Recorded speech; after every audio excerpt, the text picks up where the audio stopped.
Welcome everybody. It appears Angus may well be joining us online due to some other challenges. So he's not online yet, but we're going to make a start and see how we go. And as I said, we have apologies from Tiara, who is soon to become a mother. I don't know if it's her first or second, or anyone knows, but she will, I'm sure, read the report afterwards and hear everything that you've said. So.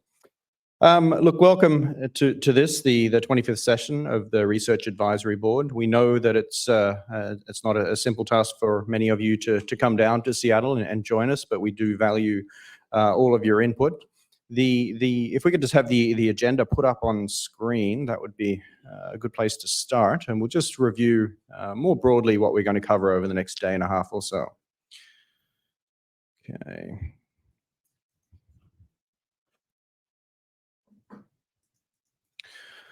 Okay, so over the course of the next day or so, we're going to cover a number of items, including just briefly touching base on IPHC processes in terms of what happened at the RAB last year and what we've done between now and then. What were some of those key outcomes of the 100th session of the IPHC annual meeting that are relevant to the Research Advisory Board, and then we'll step into our usual informal sort of update on how your various fishing or fishing-related activities have gone over the course of 2024. We have a lot of time. We typically try and wrap up the meeting within one day. This meeting, as agreed at the previous meeting, we're going to come back tomorrow morning and see if there are any other suggestions for research opportunities or redirection that you may have arose over the course of this evening's function. And then we will adopt a short report of the meeting. I suspect we'll wrap up relatively early tomorrow, and that will also give you all an opportunity to hit the Fish Expo if that's also what you're here to do. In terms of other items on the agenda, we will touch a little bit on the 5-year program of integrated research and monitoring, and we'll hear a little bit of an update on the AI project that Dr. Hutchinson and her team have been working on. We'll then step through the core research activities. So Dr. Planas is going to walk you, and his team are going to walk you through updates on all of the biological and ecosystem science research projects that we have underway. Before we step into primarily the fishery independent data updates. And so this is really looking at what's happened over the course of the 2024 fishery independent setline survey, some of the design, the implementation challenges we encountered, and then just a brief update. And then Dr. Webster is going to talk to you a little bit about the 2025 Fishery Independent Setline Survey design that the Commission recently endorsed or agreed to via an intersessional process and a special session. And then we'll have some general discussion of other topics of applied research projects that you may like to see the Secretariat investigate. So with that said, is there any other suggested items you would want to throw on the agenda? Not seeing any. As I said, it's a very casual meeting, as you're well aware, so we can just modify things as we move along. And if you want to take us in a different direction, it's very flexible and very casual. We do have a lot of the Secretariat support team here with us, and some of them will be coming and going throughout the next day and a half. But I'd also encourage you over a coffee break, lunch break, and then also this evening's function, just to wander the office, pop your head in, have a chat to anybody in the office about some of the research that they may have ongoing.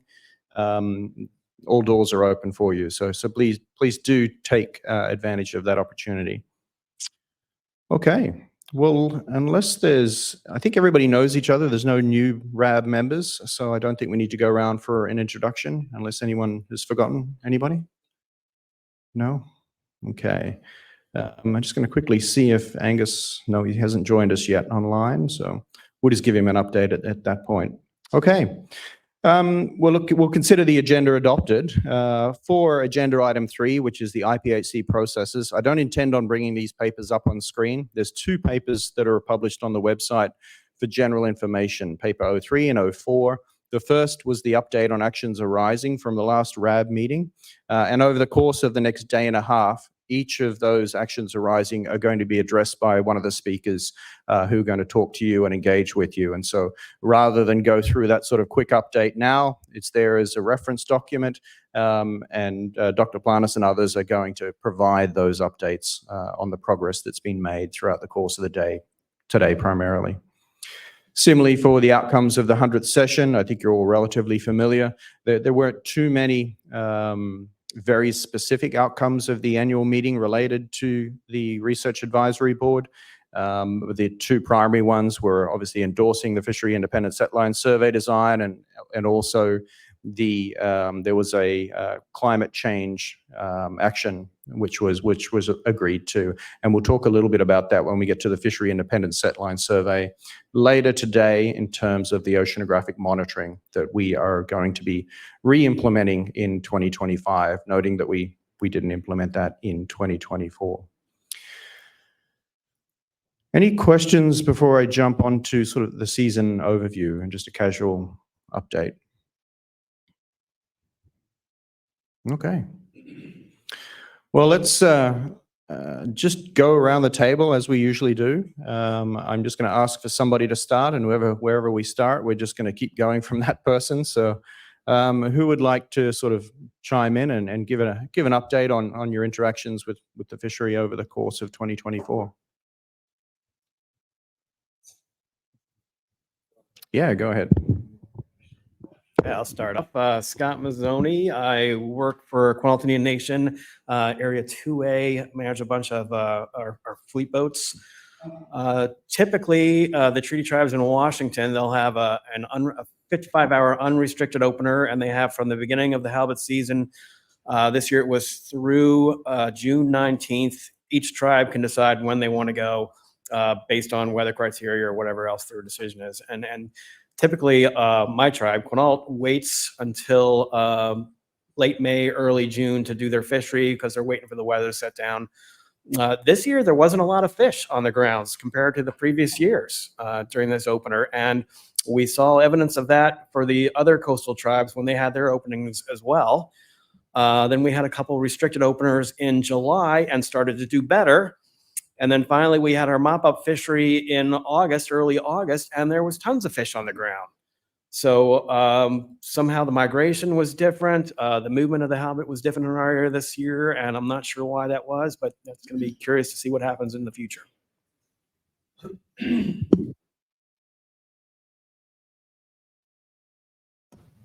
I'll finish up 2A, I guess, unless there's some other 2A guys here. So I'm not involved myself, but I see a lot of guys that are all the time.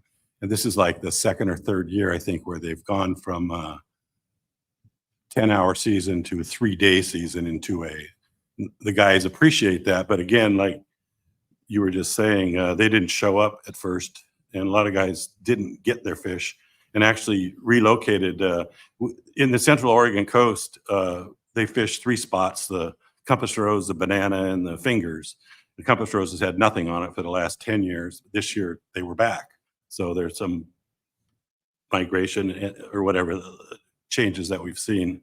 They also had far more openings than they have in the past. I think they went on into October, and there might even be one scheduled. There was one scheduled maybe for November, if I'm not mistaken. But at any rate, it was a longer season. They had longer time to get them. They didn't get as many fish as they thought they would have. The only activity I had personally on my research vessel was some hook comparison work we did with Mark Lamelli at PSMFC. And we found no shortage of halibut at the places we went to do our comparison, our hook comparison with yellow eye rockfish and other rockfish. So that's my anecdotal observations from 2A.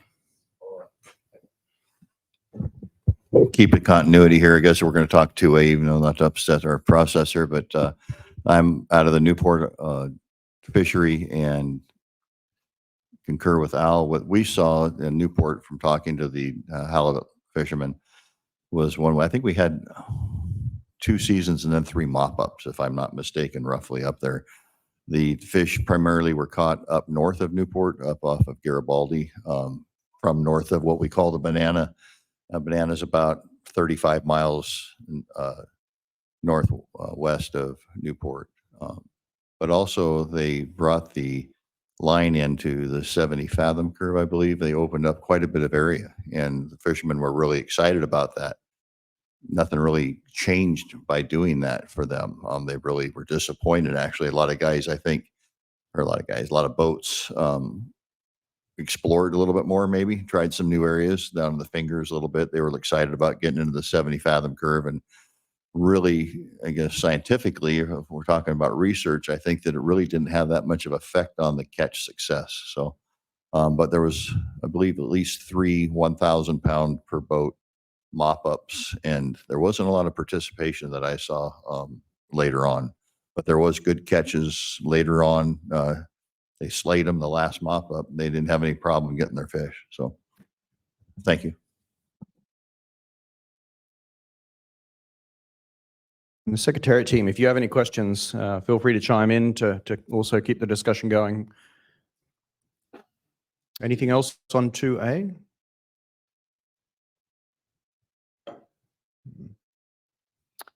If not, Lauren.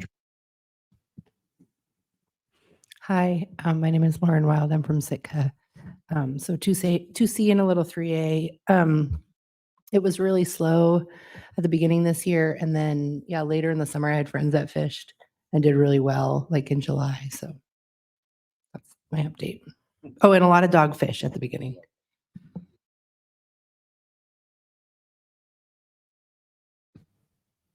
Hello there. Alex. Went halibut fishing in October, area 3A, did really bad. Got about 50% of the fish. I did buy some more quota, about $23 a pound, 3 alpha delta class. And a lot of dogfish, a lot of skate. We were fishing at 100 fathoms, so kind of expected that. And then we just got washed out by the weather.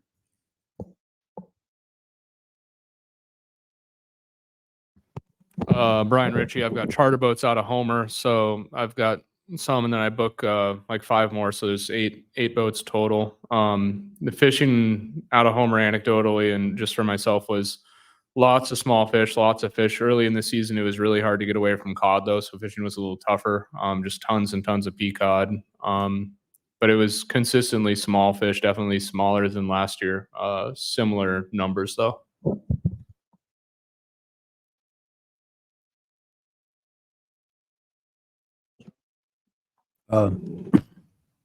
Steve Daniels, and I have a charter operation out of Pelican, Alaska. So we're fishing cross sound in the ocean almost entirely, and we fished 3A successfully for a lot of years just across the sound, and there's nothing there. I don't know what, some years there's lots of dogfish, can't get to the halibut, but where we fish, we can't go we go about 20 miles offshore in 3A. So that's been a bust over and over and over for the past couple of years for us, where we've historically gotten tremendous catches. But 2C, on the other hand, had good fishing, and we had a lot of big fish, because we have a lot of what's called guided angler fish, where we use charter quota, and we convert that to our guests can keep a fish of any size. So we have, I don't know, probably 100 fish that were over 100 pounds that we caught in 2C. And there was a lot of them there, more than usual. But in 2C, on the other side of Cross Sound, it was also spottier than usual. So that's my report.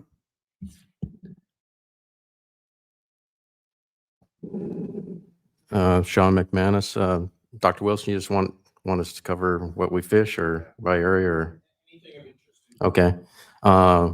Starting with 3A, I didn't notice any dogfish issues, but we had serious whale depredation in eastern 3A to the point that sperm whales just stripped us clean. We ended up having to move. Fishing was slow. It hasn't improved any from years past. 3B was okay, although I will say one of the areas that we've predominantly gone to in the past was a lot of sand flea issues. And then 4A was just okay. Thankfully, we didn't have any whale issues, but it's definitely a grind. Nothing's improved there. 4B as well, it was a bit of a grind. I haven't seen any improvement.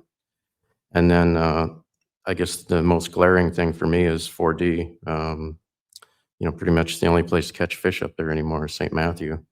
And I've really felt that there's been localized depletion up there. And thankfully, with the help of Dr. Stewart and some of your data folks here, the data is overwhelming. There's nearly 1 million pounds of fish being pulled out of there a year off of a 28-mile island, where the majority of the island is the fish are caught on the west side of the island.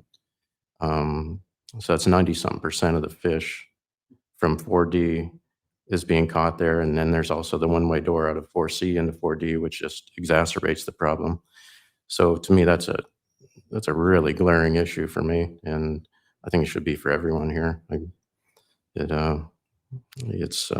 just don't see how a 28-mile long island can support that much fish being pulled from it each year.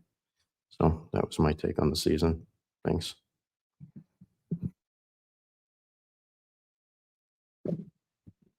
Yeah, Jim Hubbard. I work 3B, 3A, and a little bit of 2C in the fall, but 3A was kind of normal for us, slow, what I consider slow anyway, but and then I did a little bit in the spring, and then we waited, and then we basically just bycatch the rest of 3A while we're fishing blackcod. So, and that's worked out pretty good for us. So I don't get a really good look on what the so-called traditional grounds are when you do that. We're fishing deeper at that time, and then 3B, it was the third year I went out 3B in July.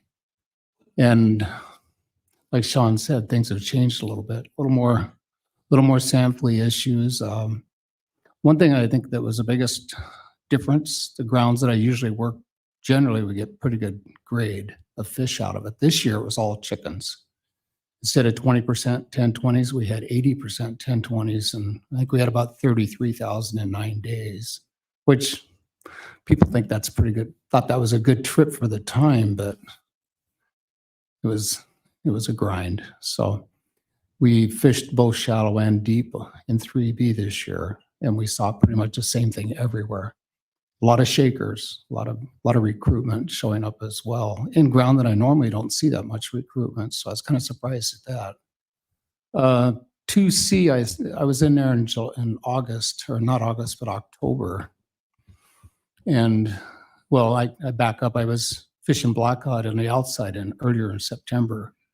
We didn't see any halibut at all. And I was clear up into 160 fathoms or so.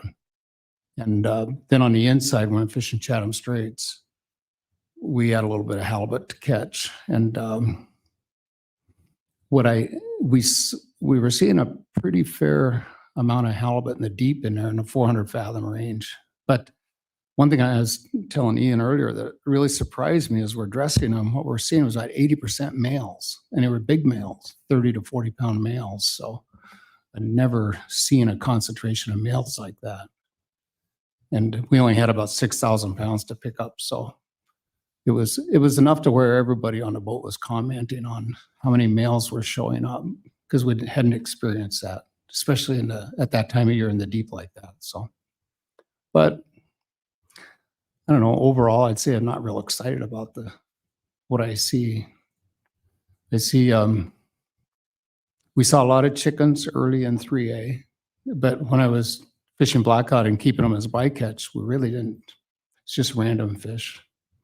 And normally I see a better concentration at that time of year, deeper too. So, but there were guys fishing halibut a lot, inside of us and everything, and they were struggling through 3A at that time. We didn't have any predation issues anywhere either. So I can't blame it on whales or anything else. So.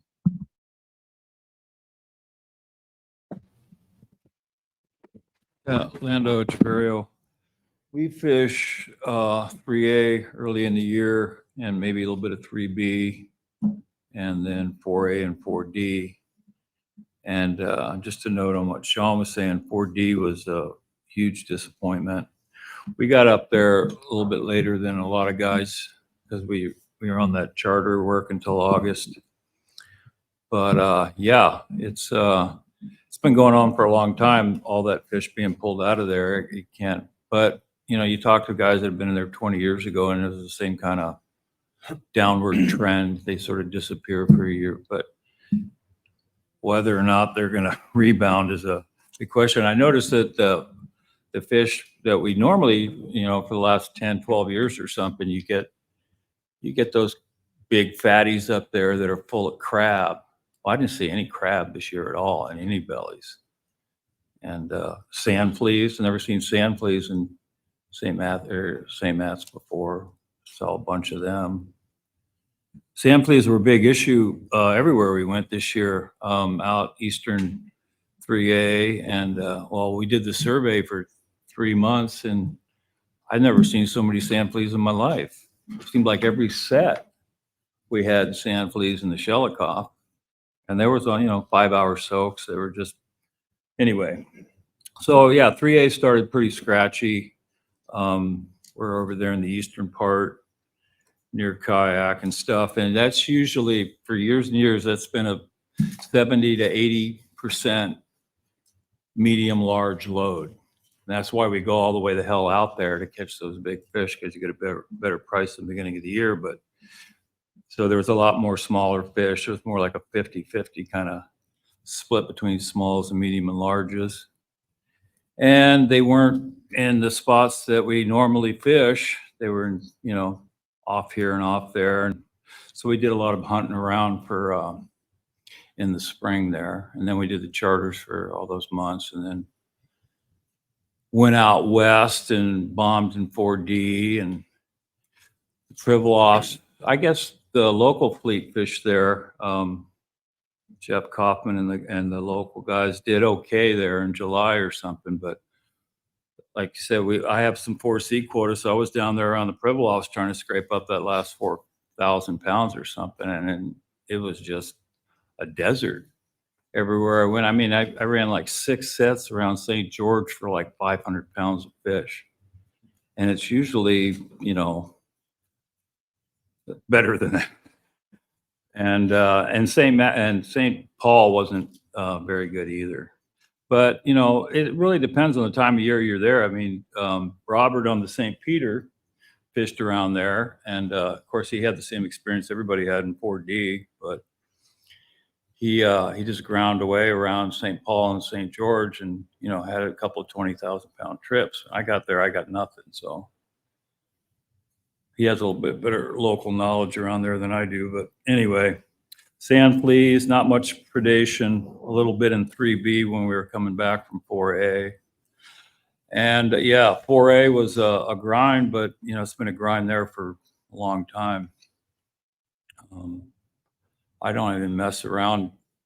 Of course, you had all those brown crabbers down there too, so that wasn't much fun around Four Mountains. But on the south side and Beaver Inlet and stuff, it was small sets, small fish, but you just keep running gear and you get what you're after. But yeah, it was a pretty mediocre year.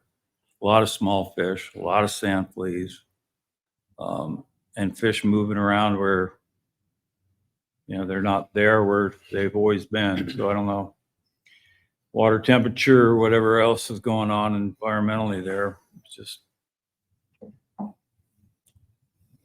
C- year. And the price sucked. Sort of. I was going to ask that in general, and maybe we'll go all the way around and then come back to fish price as well. I'm really curious about sort of what the fish price, how it fluctuated throughout the year. Yeah, we'll come back to that as well. Steve, anything else to add before we jump to Brian? I've already spoken. You're good? Yeah. Okay, Brian. Yeah, I fish 3A, 3B, 4A, and 4B. Kind of did things a little bit differently this year. Just timing was a little bit different. I fished, for instance, 3B a lot earlier than I typically have before. I ended up doing 3 trips there. We have quite a bit. So tides are really big. I didn't want to fish black cod. I tried it out early, and I got pretty much nothing for 3 days, and then I just ran it out to the deep and tried to figure out where they were, and then I ended up having an okay trip for how it started anyway. I fished later in the year, and I kind of just checked around some places that I've worked once, and that didn't work out. And I went to where we usually have success and ended up having a really good trip. And then cleanup was a little tough, but that was, weather was a little goofy, and I don't know. I wouldn't say it was up or down really. It was just kind of a different year, I guess. 4B, I did that differently too. Typically, I've just run out about halfway out the chain, and the last couple of years, it's been about 2,500 to 3,000 pounds a day, and that basically gets our quota done. This year, I went all the way out to At2, and kind of again, I mean, weather kind of screwed me over a little bit. I probably lost 4 days to weather out there. There was some fish shallow. There was no fish. I don't know, off of Agatu, I ran from the beach out to about 70 or 80 fathoms, and I had almost nothing on that entire. I think that was 2 sets. But then, I know the Alaskan Star was there a week or 2 after me, and he had, okay fishing, just in a different part of the strait. So, I mean, just they're not always where they have been in the past. Ended up doing a cleanup trip, and it was I went to Amlia Island, and that's been okay to me in the past, and there was absolutely nothing there. But again, just a little bit different time of year. And then I wasted a couple of days just trying areas I'd never tried before because I didn't really have any other options, and I got some fish there, and then I ended up just slaying it on the last day of the trip. So again, I don't really know if it was better or worse or just a different game plan there. 4A was really consistent, as in it's been pretty crappy for a while for me. Anytime I try to go anywhere offshore, it just seems like I have an orca on me within. If they're not there when I, finish setting, then they're usually there right when I pick up the first hook. So there's been, I don't know, I cleaned up that 4B trip and I went into 4A, and I was going to try to fish a hot spot that a lot of people have success on, but you have to have good tides for. And I tried to be sneaky about it, and they were there right away. And then I went somewhere else, and it really sucked. But I found out that some other people had been fishing there. So again, kind of just circumstances are what they are. You don't always get perfect conditions. I got like 1,800 pounds in 5 days in 4A, and a lot of whales and a lot of lost gear. I cleaned it up. I just had to basically get right on the rocks, which is not super fun just because not everyone on the boat can do it. So I have to haul out of gear, and it's also just a little nerve wracking. But yeah, was able to kind of grind it out that way, which has kind of been the go-to to finally get things done in 4A. I don't have an orca save or anything like that. I know some people do have luck fishing the passes and whatnot, but I'm not one of them. And then 3A, I fished 3 days in 3A for about 10,000 pounds in late October, middle to late October. And first day sucked, and there was about 10,000 pounds of dogfish or so on 5 sets. Second day, I just decided I was just going to keep on moving and see if I could get away from them. Second day, fishing was worse, and there was more dogfish. And then the third day, I just kept on moving. I only had time to put 3 sets in the water because of when I got there, but I got 7,500 pounds, and there was still dogfish, but there was a lot of halibut. And then I just shook the gear on deck, and we left. So yeah, I guess 4B and 4A, still not really happy with that, but the whole year was a little different than usual for me.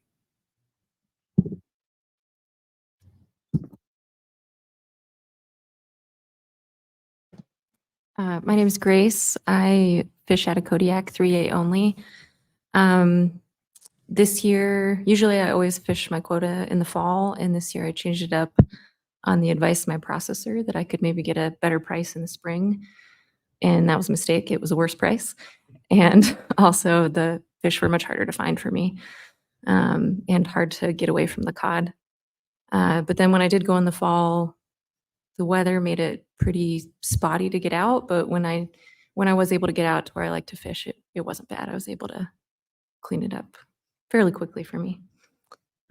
Yeah. Definitely sounds like as you said, a C- year in many respects. And we certainly encountered our own challenges, both with the recent fecundity study, but with dogfish, but then also the fishery independent setline survey. And you're going to hear a bit more about that not too long away. Any questions from the team? Anything you'd like to tease out from what you've heard?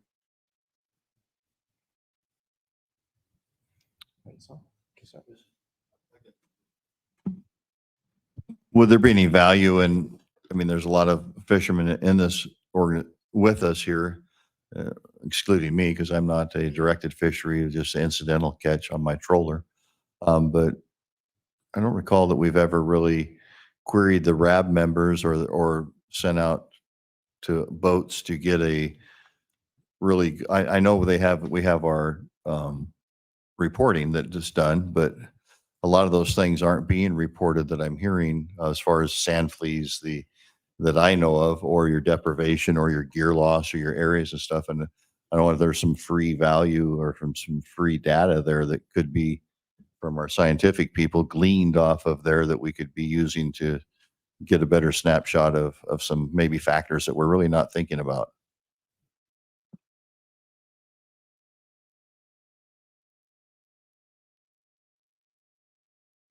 Yeah.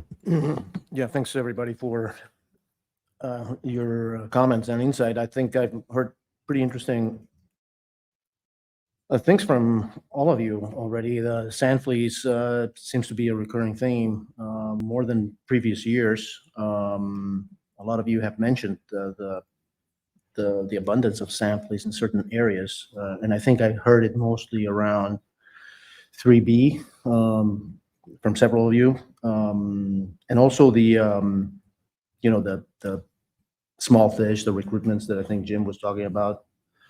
That, I mean, that's something that Ian can comment on, but there's evidence for some younger year classes coming into the fishery, so that's consistent with that idea. The patchiness as well, so that's probably evidence of fish moving around in places where they didn't used to be. So that's something that we don't quite understand, and we unfortunately know very little about the environmental conditions, how those may have changed, and whether there's any drive as a result from those changing conditions. So that's something that we will keep looking. Unfortunately, in 2024, at least the survey, when we get into their data, we're not able to collect environmental data. We'll be collecting environmental data in 2025 again. So there's really no environmental correlates that we can draw from 2024, to link with those changes that you were discussing. So, yeah, pretty troubling science in general, I think. Sean. While we're on the subject, sand fleas, I guess it could be considered anecdotal, but a lot of times we believe that if there's a lot of sand fleas in a particular area, there's been dragger activity. And I don't know how you'd tease that data out of that assumption, I guess, but if there's ways where we could tell where there's been heavy dragger activity over the years in particular areas, if that could be used to assess the TAC.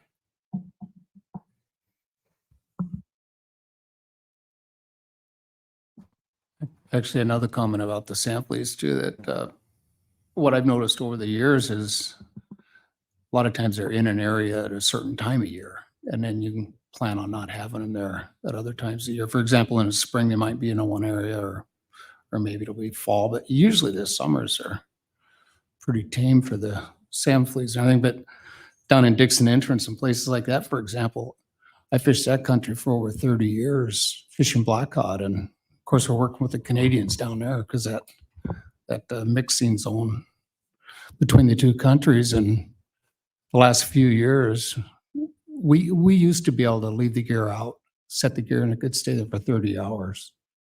Now, if I set the gear there now, I'll float the gear we're snapping floats on as fast as we can while we're setting. And we'll float the gear and we still have sand fleas. And I've been fishing that country over 30 years. But one thing I've learned out of fishing is all you got to do is wait for another year and there'll be a change in something else again. So there's nothing, I don't think there's anything hard and fast in this business. Just, I guess that's why we're here. So put the industry and the science together and hopefully it all comes together and we get some sense out of it. When I did fish, a lot of my competition in 2A would use black cod gear, shimmer horn gear, floating gear. And oftentimes they would have their floats on the gear anyways, because they used it for black cod. They just used it for that little 10-hour opener. And there were times when those guys really got them. And I think it was because they kept their gear out of the sand fleas at the time. So I'm wondering, Jim talks about floating some gear, which is unusual for Alaska. Yeah, pretty common down in 2A anyways, because there are a lot of sand fleas. But I'm wondering if maybe if it continues to be a problem, if we come here every year and you guys say, sand fleas, sand fleas, sand fleas, is there a way out of it? Maybe hook timers or something? Maybe a guy could learn something about soak time and sand fleas and hook timers with some of the catches that you do get, and give a guy a clue whether we should use floats or not, or whatever, just a thought. So Yeah, and probably Claude can speak to that much better than me, but there was a recent study, and I think you participated in, with the testing of the semi-demersal gear. Claude, could you comment on that particular study? Yes. I think the motivation was not sand fleas, but as we just heard, that may be or not an option to avoid that.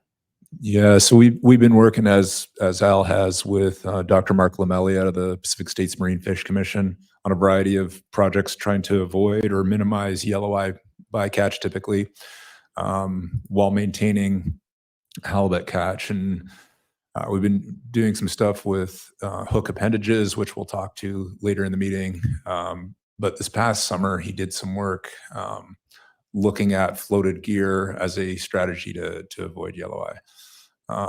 Because we know it's certainly a technique that's being used to minimize sand flea activity down south here. We had hook timers on there. So these devices, when a halibut takes the gear, it triggers the hook timer, so we know how long it's been on the gear. Most of the halibut for that study were caught in 90 minutes. Pretty short. We've done previous work with those appendage hooks, and it's been closer to 2.5 hours. Most of the fish are caught within 2.5 hours. So that can be a method to kind of minimize damage by sand fleas finding the gear and whatnot. But as far as catch rates went, I don't think Mark's completely done analyzing that data yet. One more year of what? Of study? Gotcha. Yeah. So the results, I think, are still pending on catch rates addressing that question. But certainly the hook timers this year for that study were about 90 minutes, but more typically it's 2.5 hours, at which point you're not seeing a whole lot more catch come on the gear.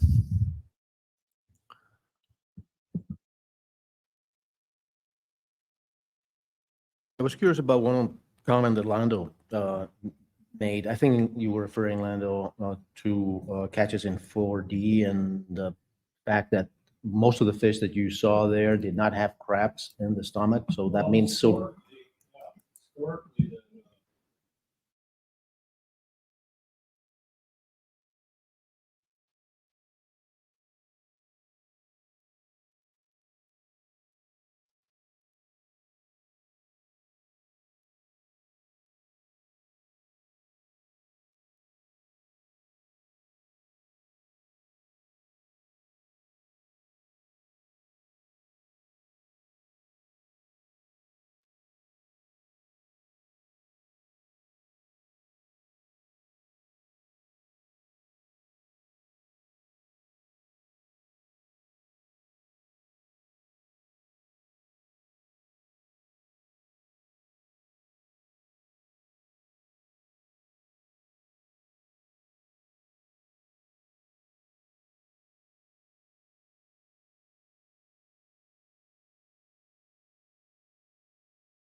We are.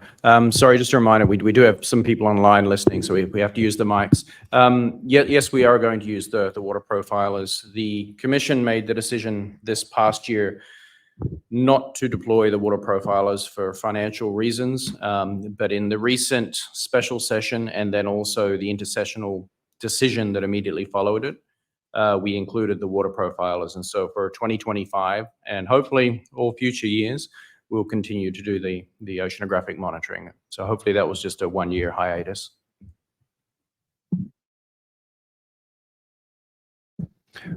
Could I ask a question to further discussion about sand fleas? I haven't commercial fished for a long time, so I'm probably just ignorant here. Is the idea that you float the gear above the sand fleas because the halibut are there, but they don't want to be on the bottom where the sand fleas are at? Or is it just sand fleas are important because halibut get caught, they get eaten up, you discard them, and of course, they're not really reported? They can also just eat all your bait before, the fish even get a chance to bite. So then you don't really know if there's anything there. And then if you do catch something, you can just bring back a bag of bones. So usually, when it's that last set of the day or the second to last set of the day where you might start to see a little bit. And as long as they're not, if they're just eating the eyeballs and the guts, then it doesn't really, affect your catch. As long as they're not eating into the fillet, you can still sell it. It's a fine fish. But when you haul your first set back, you're starting to fish for the day and you already see a lot of sand flea damage, you're like, well, that's a little weird. I'm not really happy about that. Today's going to be a little interesting. So, especially if it's an area you've fished a lot before and you've never really had that there. That's a little concerning for people that, look at their logbooks for where they want to fish. Yeah, the biggest reason, Steve, is probably so you give the bait more time. Because for example, down there in Dixon Entrance, in an area that I could soak the gear for 30, 40 hours without a problem. And then we get into, go to haul a set after 3 hours, it's not a scrap of bait on it. You're going, what's going on here? And there's no fish or very few fish. And so then set another one, and then I go back and grab that in 30 minutes after I dropped it. The second end that I went out the stern, go back and grab it right away, and there's no bait. How much time does a fish have? So that's when we started floating gear to see what was going on. And it's like anything, you're always experimenting, or you're trying to do what you do best, which is catching fish. So, but it's a lot, it adds more work to the job, obviously, because we're talking a lot of floats on the gear. And we're running auto baiter, so we're snapping on, and it's just as fast as a guy can snap, they're going on. And you look back behind the boat, and it's just a line of floats, a mile back behind the boat. You go, well, is it going to go down? Well, obviously it goes down. And then you get, you just get a little more time out of the bait mainly by doing that. But I think the idea behind the floats, at least the guys that use that black cod gear on halibut days, is that your gear looks like this. And as you get fish on down here, it pulls it down into the zone where the halibut will rise to catch it. So you're floating them above the sand fleas until you get a fish here, and then it's down in the catch zone. So, and they leave theirs on all the time. It's rare they take them off. yeah, the reason we have to snap on is because we've got the auto baiter going. But yeah, otherwise the guys down south, they got the floats interspersed every 20, 30 hooks now, something like that. A lot of floats. It's all tough. Yeah, it's a lot of floats. It's pretty impressive to see, but we're going down 200 fathoms like that. Well, they do 400 fathoms for black. Yeah. cod, too. Yeah. They use little floats, those little. Yeah, they're about this big. They're hard floats. They're hard floats. Yeah, they're designed They're to like go down baby drag deep. floats. Yeah, they're designed to go deep. But they Yeah. might have 6 to a top sometimes. Yeah. on Yeah. 200 hooks. Yeah. Yeah, there's a lot of And them. they're fit, they're stuck, but they don't come off. Yeah, it's just another method of fishing, really. But it's interesting how you can do that. And then another reason to do that too, you didn't mention, Al, is the slime meals. Because the slime meals are even more voracious than sand fleas. You get the two together and it's a pretty ugly combination. So slime meals, hagfish. When you see one, you'll never forget it. There you go. What's interesting is that a pot, and see about 50 or 60 of them in a pot. It is beyond. Or you shake a big one out. Come out of the Oh, man.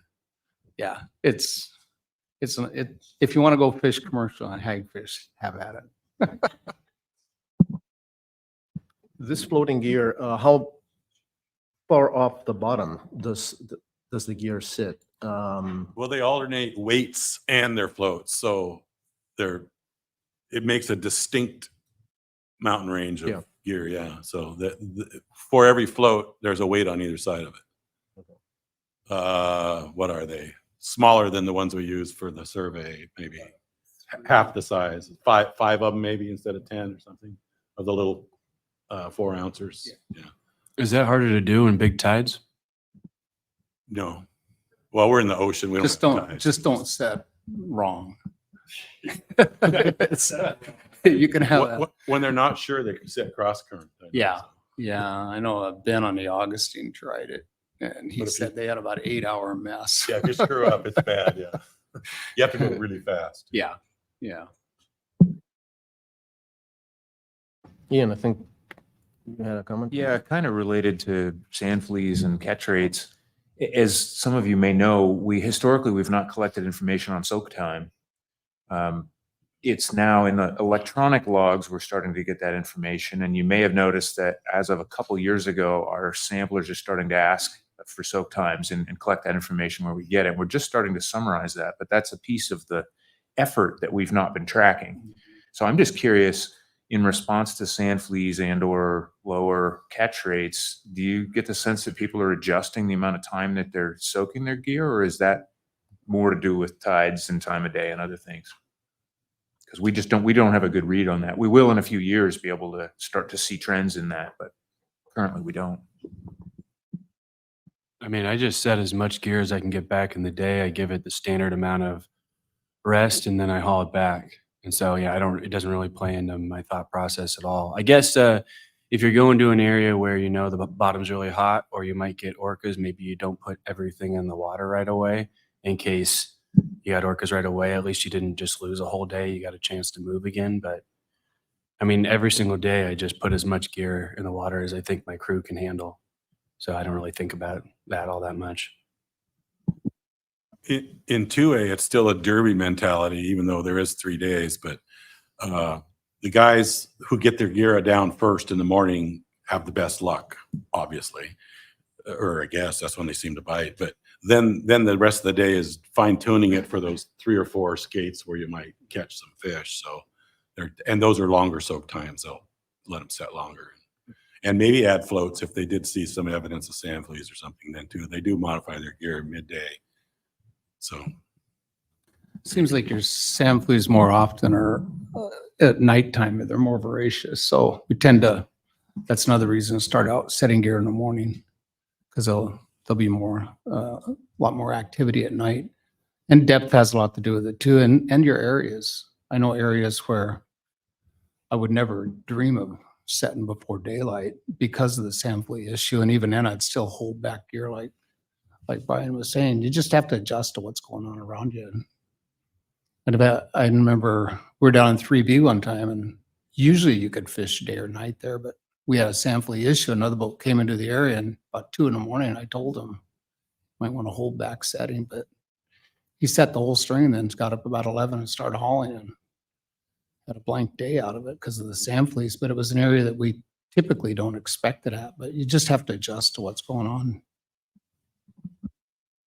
Yeah, some areas are just historically hot and you just short soak times. But don't the logbooks have set time data in them where when you set it, when you haul it? Yeah, they do. I don't know if we've not historically entered that information or if it was optional. Yeah, but we've really just in the last couple of years started to specifically ask our samplers to try and make sure that information's there. The concern, of course, well, not of course, one concern is that, especially at low catch rates, if people are adjusting the soak time to maintain the catch rate, then to us, we analyze the logs, it looks like the same catch rate we had last year, but maybe there's actually effectively more effort going on within the constraints of, maybe soaking longer doesn't actually catch any more fish. As Claude mentioned, the studies we've done show that most of the catch occurs in the first 3 to 5 hours. And by then your bait, either your bait's gone or you got fish. So maybe it doesn't matter much, but it's been a little bit of a gap in our data collection. And so we're starting to collect that. With the increase in electronic logs, it's going to be easy because it's already there in the electronic log. I don't know if Bash, you want to add anything? Yeah, just to clarify, so this was part of the logbook, and there was a field for that, but it was not consistently filled, and it was not required. So the field staff who was collecting that data was not verifying it. So only recently, as we started to actually use that data, we are verifying it on the spot and having that a piece of information consistently entered into our database. And as Ian said, with the electronic logbooks, it's much easier because it's pretty much when you start setting the gear, you just click the button start, and then when you start hauling, you just click start hauling, and this gives us automatic full-time stamps for setting and hauling, so we can import that information really easily to our database.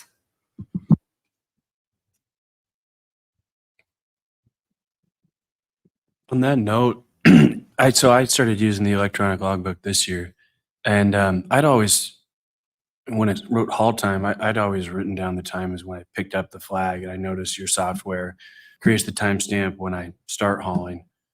That kind of threw me off, but I just decided to trust your program and assume I'd been doing it wrong. But when I was writing in the DFL, I always did it when that flagpole came aboard, and when I recorded my own personal logbook, I just continue to do it that way. But your software does it a little differently, and I didn't know that was the way it was supposed to be done. So in fact, this software collects the information 4 times at the start and end of setting the gear and start and end of the hauling the gear. So it's a really matter of what piece of information we collect. For the coordinates, we intend to collect the start and end coordinates of the gear setting. There was a little bit of a discrepancy at the beginning because there was this coordinate stamps that were collected at both time of setting the gear and hauling of the gear. But there are 4 instances when that information is collected, but the intention is really is to have the coordinates of the gear setting, the beginning and end, as well as the start of the hauling, and the end is the end of start of the setting and the end of the hauling, right? Yeah. But that I only was your question about the flag or the anchor, or was it about the? Yeah, it was. In the DFL logbook, I'd always written in, the time I told him to throw it over the side of the boat, which is essentially the time of the anchor. And I actually, over the years, I've adjusted that where I used to write down the time, tell him to throw it. And now I just click a button on my computer as soon as I hear the anchor go, and that's the time I write down for the start of the set.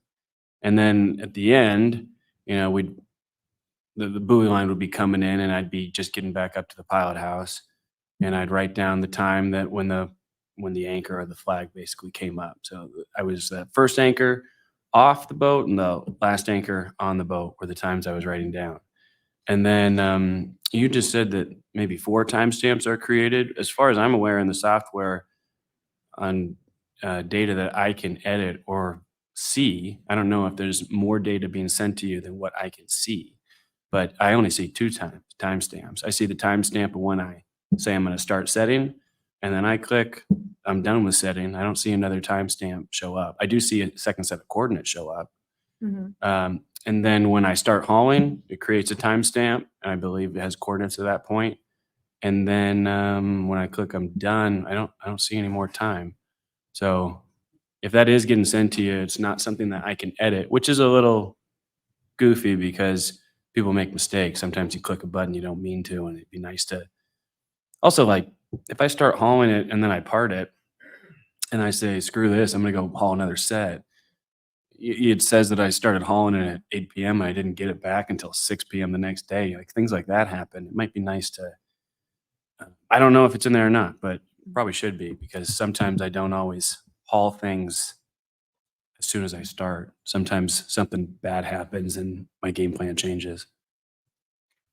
And these are exactly the kind of comments that we really appreciate. This is the use of the electronic logbooks this year. It's really a trial. So these are the type of things that we're ironing up with the account and verifying what kind of improvements we can make to the software to just exactly account for these little discrepancies. As I mentioned, one was with the coordinates that we already fixed. This is really good point to. I will verify which timestamp is exactly for the hauling. I need to check whether it's at the start of the hauling and the end of the hauling. We are aware of the issue of the split sets and how to record that. This is currently not really part of the electronic logbook. There's no really easy way to report that in the electronic logbook. For now, we encourage everyone to, if there's an issue like this, just to put it as a comment. We also ask our field staff in case of as a part of the data verification counter in this type of situation, use the comments for that. Every time we receive the electronic logbooks in the office as a part of a verification process, we very closely look through the comments exactly for that reason, so that we can identify any potential issues and needs for adjusting the software or add additional functionality in the software. The split set it's exactly the kind of thing that we'll be working through the winter with the account to have that accommodated directly in the software instead of just requesting comments. So this is really helpful. And I do encourage, this is really good way for us to receive data. This is very efficient, but it does require a little bit of a learning and adjusting the software as we learn what are the additional options that needs to be implemented. Just real quickly regarding, going to go back to the sand flea and the research on that. It sounds to me from what I'm hearing is that really the sand flea predation is an opportunistic parasite that, because your halibut are stationary and immobilized because of the hook set and the catch, it would make sense to me that this is not being a scientist, but obviously the sand fleas aren't eating mainly the halibut. They just are opportunity for them to feed on the halibut when they're immobilized. I think that my mind tells me we need to figure out what's the main food source of the sand flea and what has changed in that food chain to where those sand fleas are more prevalent in your areas. Does that get outside the realm of the research advisory of the Halibut Commission, to where you're talking a broader research needs to be done with a partnership between the other fisheries, and to find the correlation between maybe there's some type of land change because of the draggers going through there, to where they're plowing the bottom of the ocean, to where that's more opportunity for the sand flea to propagate and stuff. And that, I think, if we look at it, well, okay, we're looking at the issues, they're eating our fish. Well, yeah, we know they're eating their fish, but why are there so many of them? Not that they're eating the fish. We know they're eating the fish. That's pretty obvious. So, or eating the bait. And just throw it out there. Maybe, I don't know if there's a crosstalk between the drag industry, the International Halibut Commission, or whatever. So.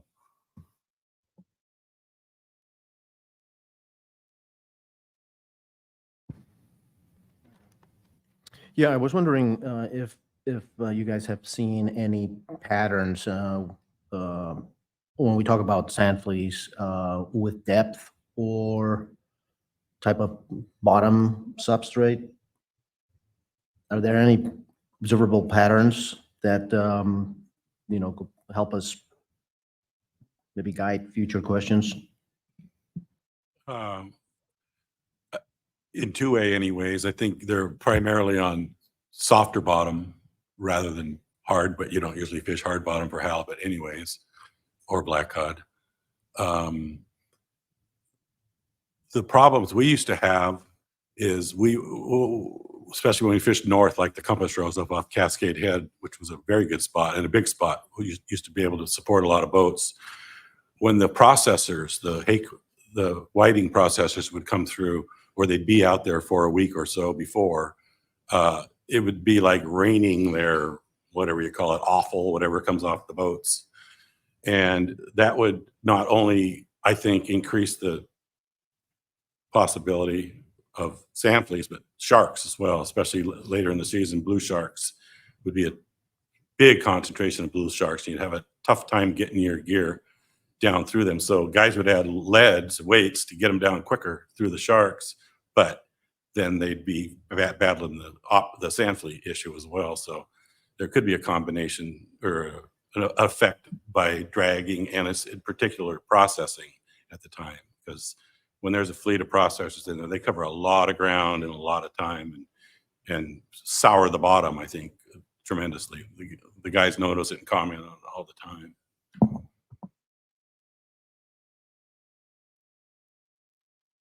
In answer to your question, yeah, I mean, a soft sandy bottom, they're going to be much more prevalent than on a rocky bottom. And then also you notice with depth, and at least in my opinion, anything below about 200 fathoms, you start getting out of the sand flea issues. But above that, the shallower you go, the more it seems to increase. That's been my experience. I don't think a halibut necessarily gets eaten by sand fleas or slime eels, really, unless they're compromised somehow.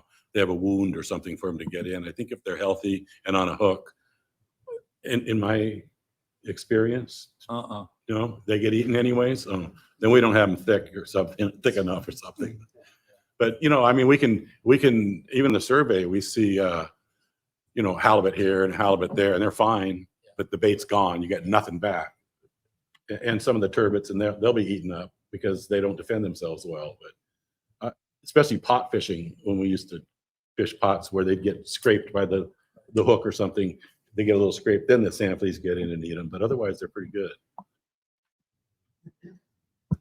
Yeah, I don't know. It seems like I agree with Sean in a lot of areas, especially in the 3A area. A lot of if you're down below 200, typically you're less apt to run into them, I think. Into a sand flea problem, particularly in the spring. And then, but there's places, I don't know, because I cover from Dixon Entrance all the way out Sandpoint area now. I used to go further, but there's areas in Southeast in particular where you can go down 400, 450 fathoms and you're just loaded with sand fleas. So a lot of it's local knowledge, knowing where to expect them.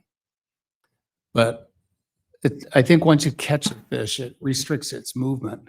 And I think that's what draws the sand fleas to go after it.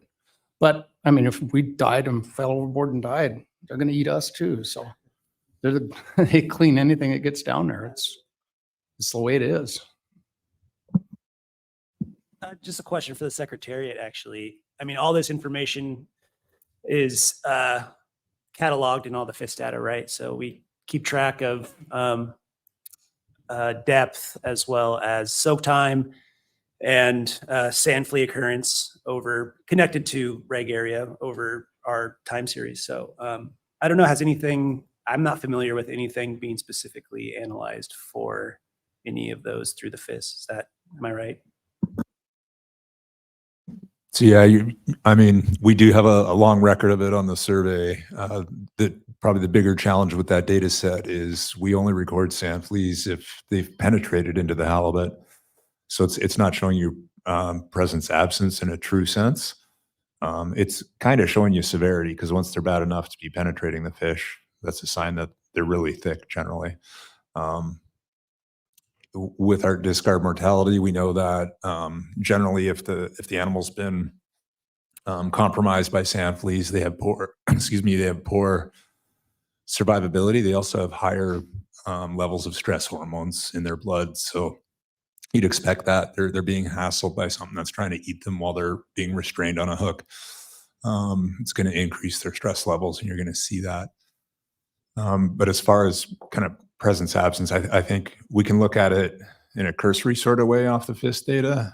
But again, it's only tripping the data flag when it's penetrated the fish, because sometimes you get catch where they're kind of spilling all over the deck and they're hitchhiking or they're stuck to the slime as the fish comes up, but there's no evidence that they're in the fish.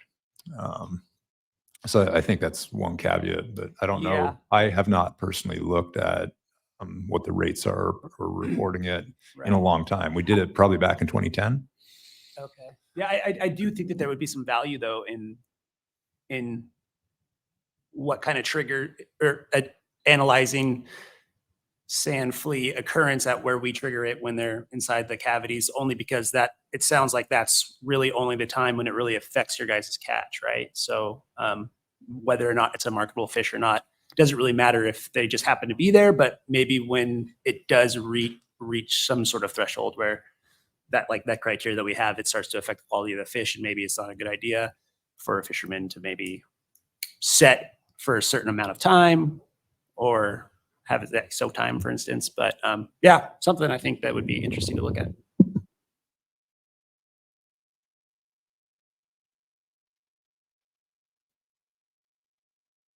I think it was Jim that mentioned that, I think you mentioned in 2C, you had a huge proportion of males.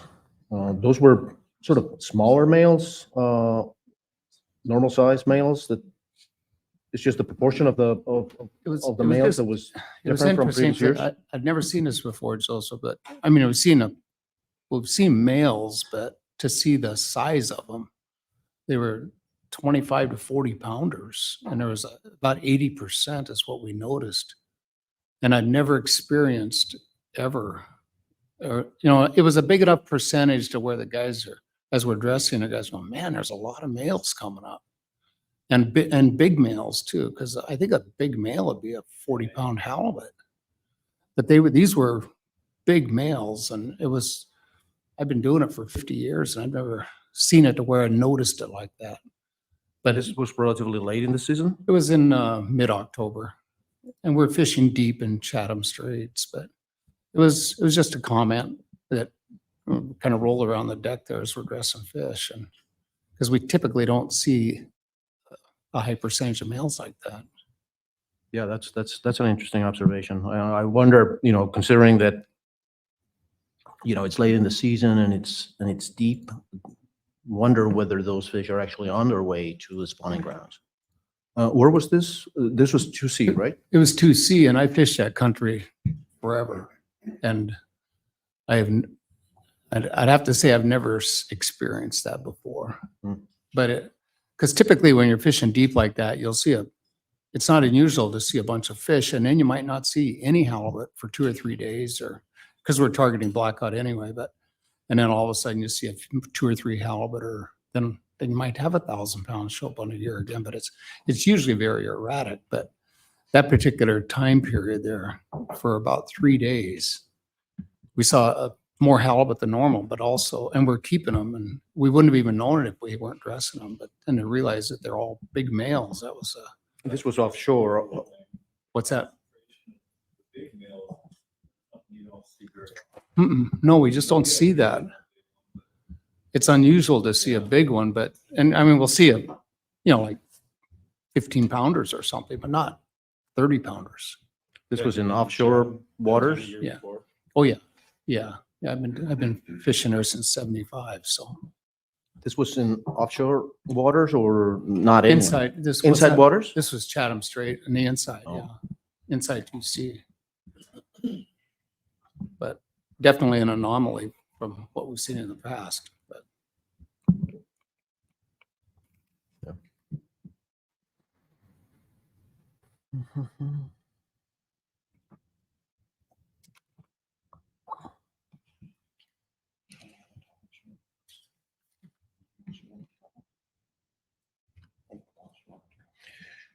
No, anything from our staff that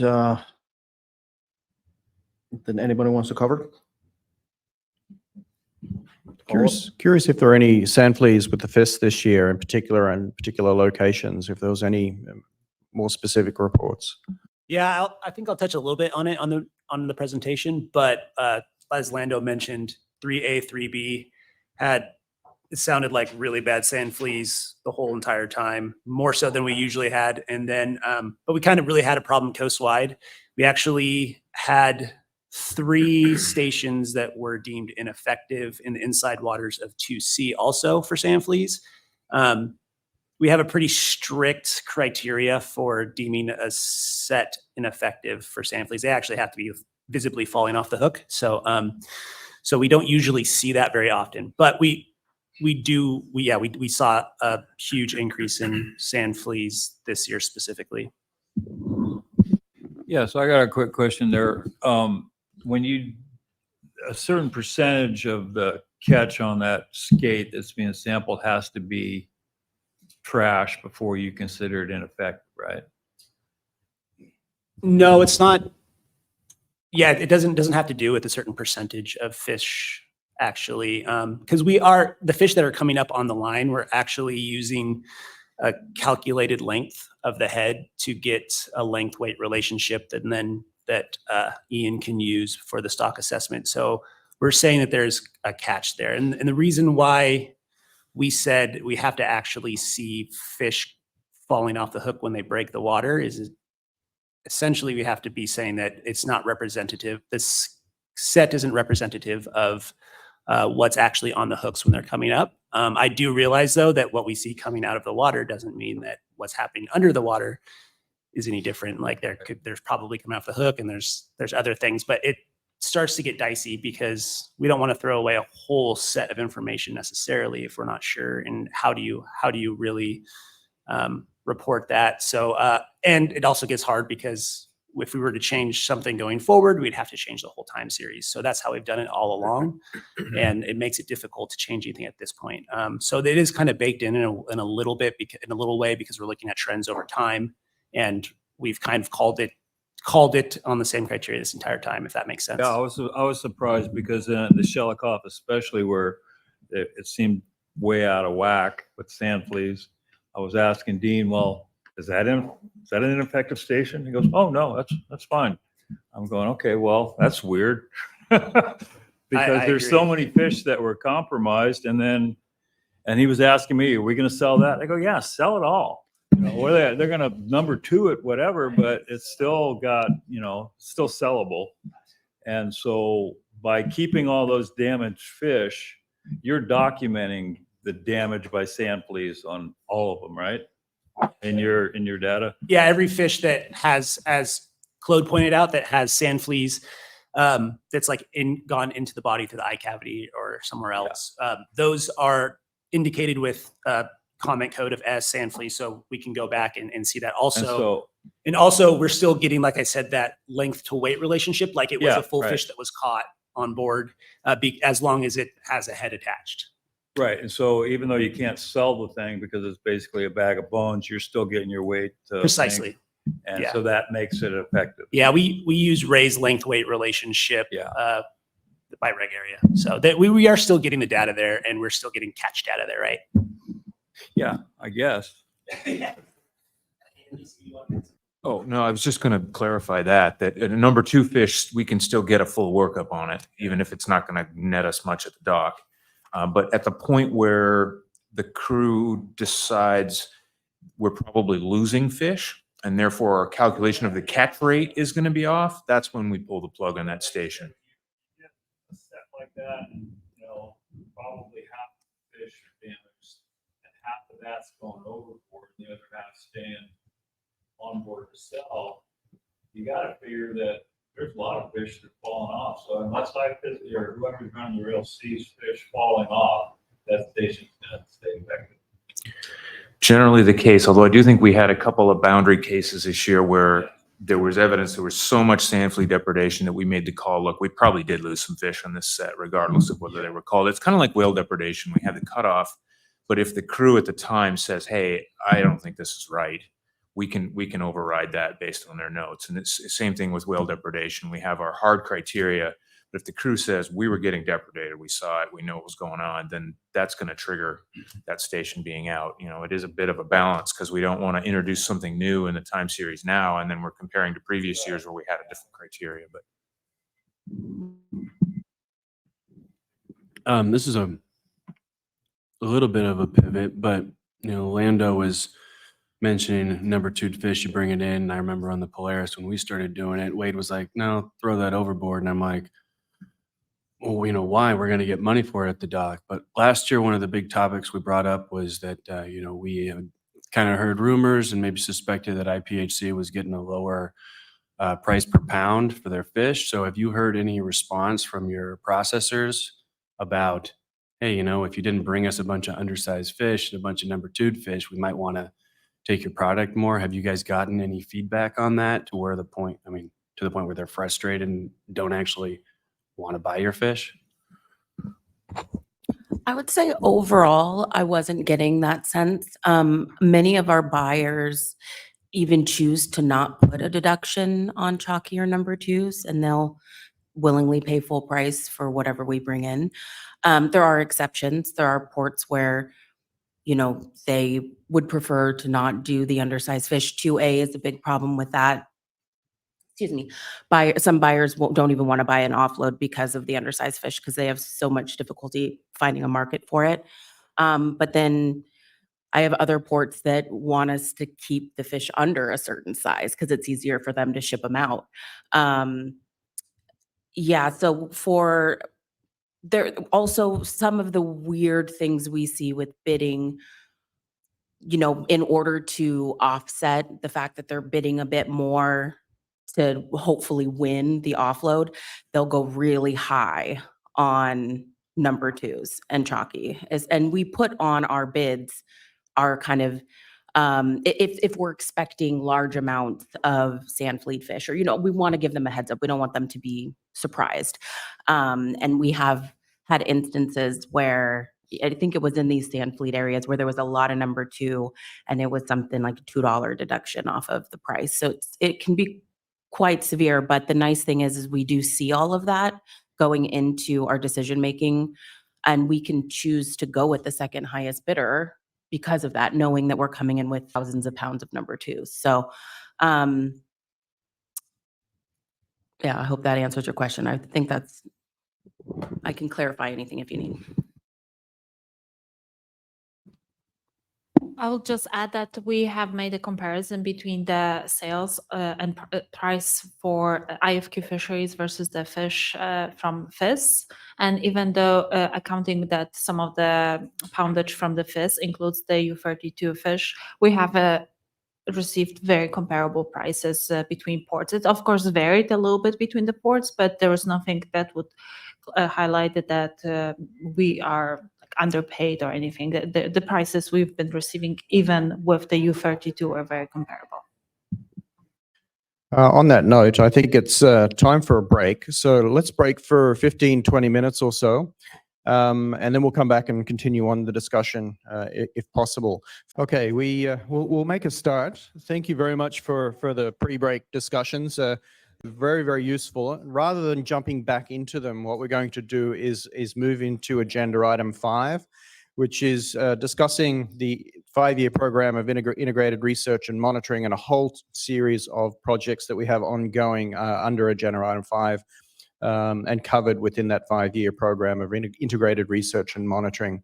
And so all of the discussions you've had this morning, if we can continue those on as we present different topics up until lunch, and then also just after lunch, and then also this evening, as I said, during the function, and then tomorrow morning. So agenda item 5, as I said, it is an overview of the 5-year program of integrated research and monitoring. You're going to hear within this specific agenda item from Dr. Hutchnazak, who's going to present presentation 05 related to the AI project that's ongoing. And then Dr. Planas and his team are going to walk us through a whole series of biological and ecosystem science projects that are ongoing. So with that said, I'm going to pass to you, Basha, and if we could have presentation 05 put up on screen and make sure Basha is a presenter. Thank you. Thank you, and good morning again. Yeah, okay, perfect. I have ability now to change the slide. So as a part of the 5-year plan overview, I will just present a short update on the project on using artificial intelligence or AI for supplementing Pacific halibut age determination from collected otoliths. So a general purpose is to for this presentation is to summarize information available on the use of AI for determining the age of fish from images of collected otoliths, and provide an update on the exploratory work of implementing the AI-based age determination model for Pacific halibut. And why are we interested in using the AI-based model? The AI algorithms can be trained on a large data sets of otolith images with well-known ages to learn the patterns and variations in the growth of rings on those images. And once trained, this type of model can analyze new otolith images and predict the age of fish based on those patterns that it sees in those images.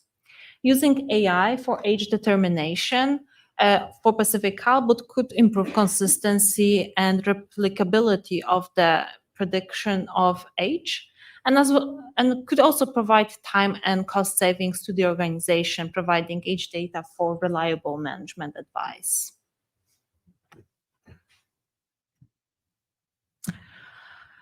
This project relies on a circular model framework, and this model framework is really focused on making sure that we train the model based on labeled data, but also then query the data and retrain the model based on the labeled samples based on the previous predicted estimates. And this model also relies on continuing enhancement of the data set, and this is because we want to be climate ready. Training the model with inputs that capture temporal changes is really important and increasingly important, especially in the context of changing environmental conditions and climate change.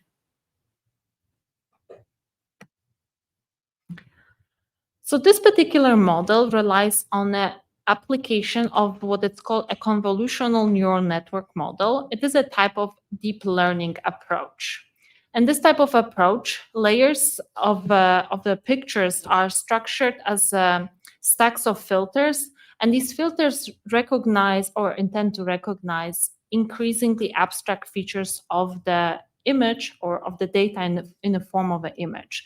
So this type of model really decomposes the image into multiple layers and try to identify specific features that helps it determine the age from those features. So it's not going to look exactly the same way how a human reader would look at that otolith. It's going to look at the more of a kind of decomposed image into multiple layers and read them all together to try to predict the same age that has been provided as a form of in the form of training based in the training set of images for that model. In this particular case, we apply what is called image regression. This is because we want to predict age of Pacific halibut as a continuous variable. And this is because some of the Pacific halibut we have in our database are quite old. The oldest Pacific halibut we have on record is 55 years old. So if you think about the age, we think about it as a continuous spectrum of numbers instead of specific age categories in this case. And the last bullet there, it's more of a technical details about the model that we are currently using. This is TensorFlow with Keras libraries, and this is repurposing Inception v3 model from Google. This model framework is modeled on a different project that is called Deep Otolith that has been previously applied to other species. And this is specific. These are the technical details for the model we are currently testing, although I will mention that we are also looking into the latest developments in the realm of AI and try to look at whether we can achieve a better predictions with newer models. Obviously, this is area where there's a lot of progress and things are changing really quickly. So we are trying to keep up to date with the model and trying to see whether newer development and newer models would perform better. And why AI? As I said, for this type of models, you need a lot of training data, and this is what we have. Since 1929, IPHC aged over 1.5 million otoliths. This is a unique resource for this type of model. What we are using for this particular project is are images of otoliths that have been sectioned, so broken in half, and baked to enhance contrast between the growth rings. This is helpful for human readers to age otolith, although I'll note that it's uncertain whether this is something that is necessary for the AI type of application to to get better predictions of age. We are taking pictures as a part of the general aging process, and we are using for this purpose a camera that is looking like the picture here, and it's an eyepiece camera attached directly on the microscope. And here you can see that, as I mentioned, that it might be not necessarily it might not be necessary for the image to directly show the rings the way how human reader would read those rings. The type of CNN model or this deep learning model might be able to arrive at the age estimates based on a little bit different way of looking at those images and might not necessarily look at the specific individual rings the same way. For the presentation of the updated results, we are currently running our model on the set of 2,682 images. These images are split between 3 separate sets. About 1.6 thousand images is used for training this model. A little bit under 300 is used for validation, and we leave 800 for the testing. And this is to verify the performance of the model after training, providing unbiased evaluation of model generalization to predict the ages from the new unseen images.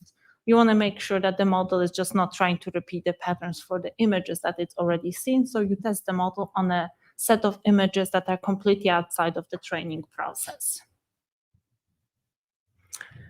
The images are resized to fit the model parameters, and we are currently in our test, in our train validation test set, we have a age span between 4 and 41 years. And here are some preliminary results that we have so far. So the current model runs achieved the root mean square error in the test set. So again, it's the set of images that the model have not seen previously. So it's using the results from training on a different set of images and is predicting the age for the separate set of images. We have achieved 1.94 when calculated for rounded results RMSE. This translates into a correctly predicted age for about 30% of individuals. For this particular run, we had additional little bit over 40% of individuals being within 1 year of error. And I know this on its own, these results are not maybe that informative, but I will note that if you compare this with a previous run that was on about half of the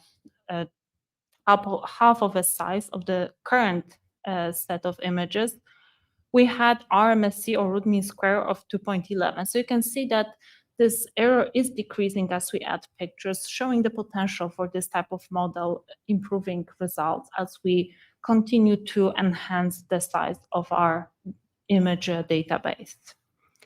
And at the same time, it's also important to note that the human readers' predictions also come with an error, and this is presented here in that image on the right. This image shows the comparison between manually derived age on the x-axis and AI predicted age rounded on the y-axis. And the size of those circles is the number of specific individuals in that category. And you can see the majority of those predictions are within that confidence interval for the human reader confidence interval. And in general, those predictions are about pretty close to the one-to-one line with that spread around that line, representing the error there.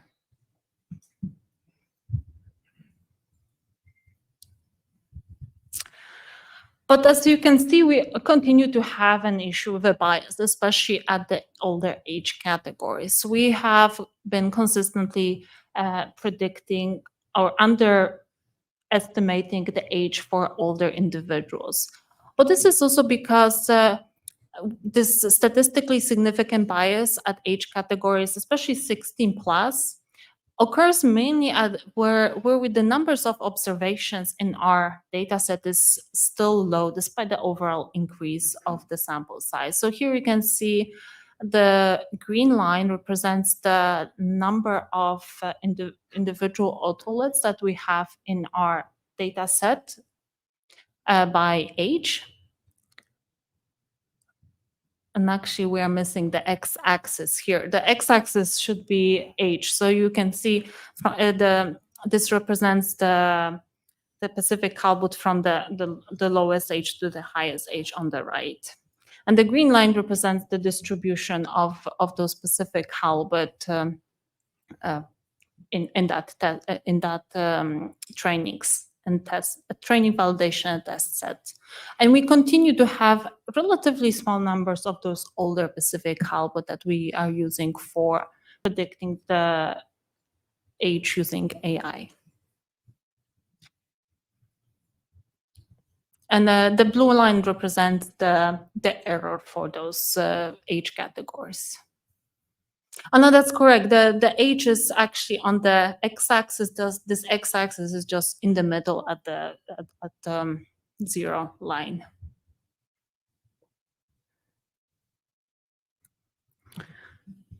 But what is important to note overall, the prediction from the AI-based model is generally pretty well representing the overall age distribution within the population that we have been estimating the age for. You can see here, this is the comparison between manually derived ages, the blue line, and AI predicted ages in the orange line. So in general, the shape of that age distribution is pretty comparable. So in terms of, these were the general results. Again, this is still work in progress, but we're really happy to share some of the preliminary results from this project, showing the just general how much, like what type of results we can expect and improvements we can be achieving as we continue with enhancing the inputs to these models in the form of images. But it's also important to note that the ongoing advancement of the AI technologies in the field of marine science offers a considerable potential to enhance the efficiency of age determination of Pacific halibut using otolith images. And these preliminary results presented here suggest that AI could serve as a promising alternative to the current aging protocol, which currently relies entirely on manual age reading. The model, however, could benefit from further improvements by adding more images representing particularly older age categories to the training set. This is because this bias that we observe at the older age categories that I've showed before. But we continue to plan to rely on an adaptive approach, and this approach will continue to partially depend on trained readers. And this is especially important because we want to capture those temporal changes and potential differences that might be occurring due to, for example, climate change. In terms of next steps, we continue to increase the size of training input library. This is in progress. We focus on the images from the FIS survey so that we have that really consistent set of images and otoliths that can be used as inputs to the model. We also work on creating a database comprising labeled images of otoliths both pre and post-processing to conduct a cost-benefit analysis of processing the otoliths for aging using AI, where we will be looking whether it is necessary to break and burn those otoliths, because this takes considerable time. We want to see whether the model will perform well using just the surface images, so the white otoliths that come directly from the fish versus those otoliths with enhanced contrast between rings after break and burn process. And it's important to note for this particular project, I mentioned that already a little bit before, the AI in general is evolving really rapidly, and adapting to new developments in this area may further improve results over time. We are currently testing some alternative models, but that there is definitely a potential with just the same inputs, we can get better results as this technology in general is progressing. We are also planning to explore the use of additional spatial covariates for age prediction. So using the auxiliary data for image age prediction from images. There might be additional pieces of information on top of the image itself that might help age prediction. So we'll be trying to enhance the model as well and trying to see whether this could be something that can improve the results from this type of model. And we have other auxiliary data available that could be also used in this type of model that we can try out. This might include the year collected, would account for the variation between cohorts or prevalent environmental conditions, collection date, where the time of a year when the fish was caught might also help with aiding or might aid the age prediction using the AI model. This type of information might be useful, so we are exploring that option. So that's it in terms of quick update on the project and on the modeling efforts we are conducting here at the IPHC, and I'm happy to take any questions. I think it was like slide 7. I was just curious. You said like the human reader confidence interval is 95%. How do you know that? So every year we do have some quality control reads. So we do have, we did conduct in the past also blind checks between multiple otolith readers to see whether their reads from the otoliths are the same. So we verify how close they are, and that there was a big study a couple of years ago to come up with exactly that confidence interval. So I'm wondering, with the artificial intelligence and, the program evolving, is there any chance that AI could discern information about particular years and whether the halibut grew faster, or whether, is there any other information besides age that could be gleaned from future AI enhancements?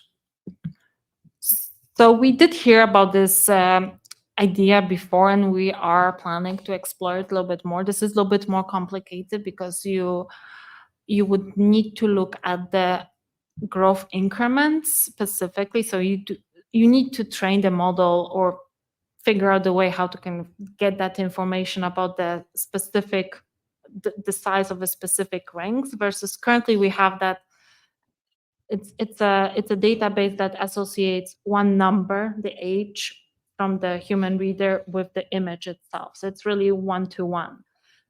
With the increments, it's like multiple rings in one image that would have to be associated with specific years. So this is a little bit more complicated, but it's something we are thinking about. We are looking into potential options for trying to use AI for this particular purpose. We don't have more defined project yet on that. Have you asked AI to try to interpret the results the same way a human reader would? That's the first question. Second question is, have you found AI doing anything you didn't ask it to do?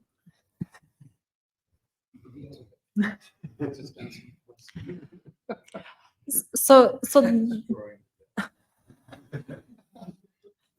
there are different types of AI models that you can use.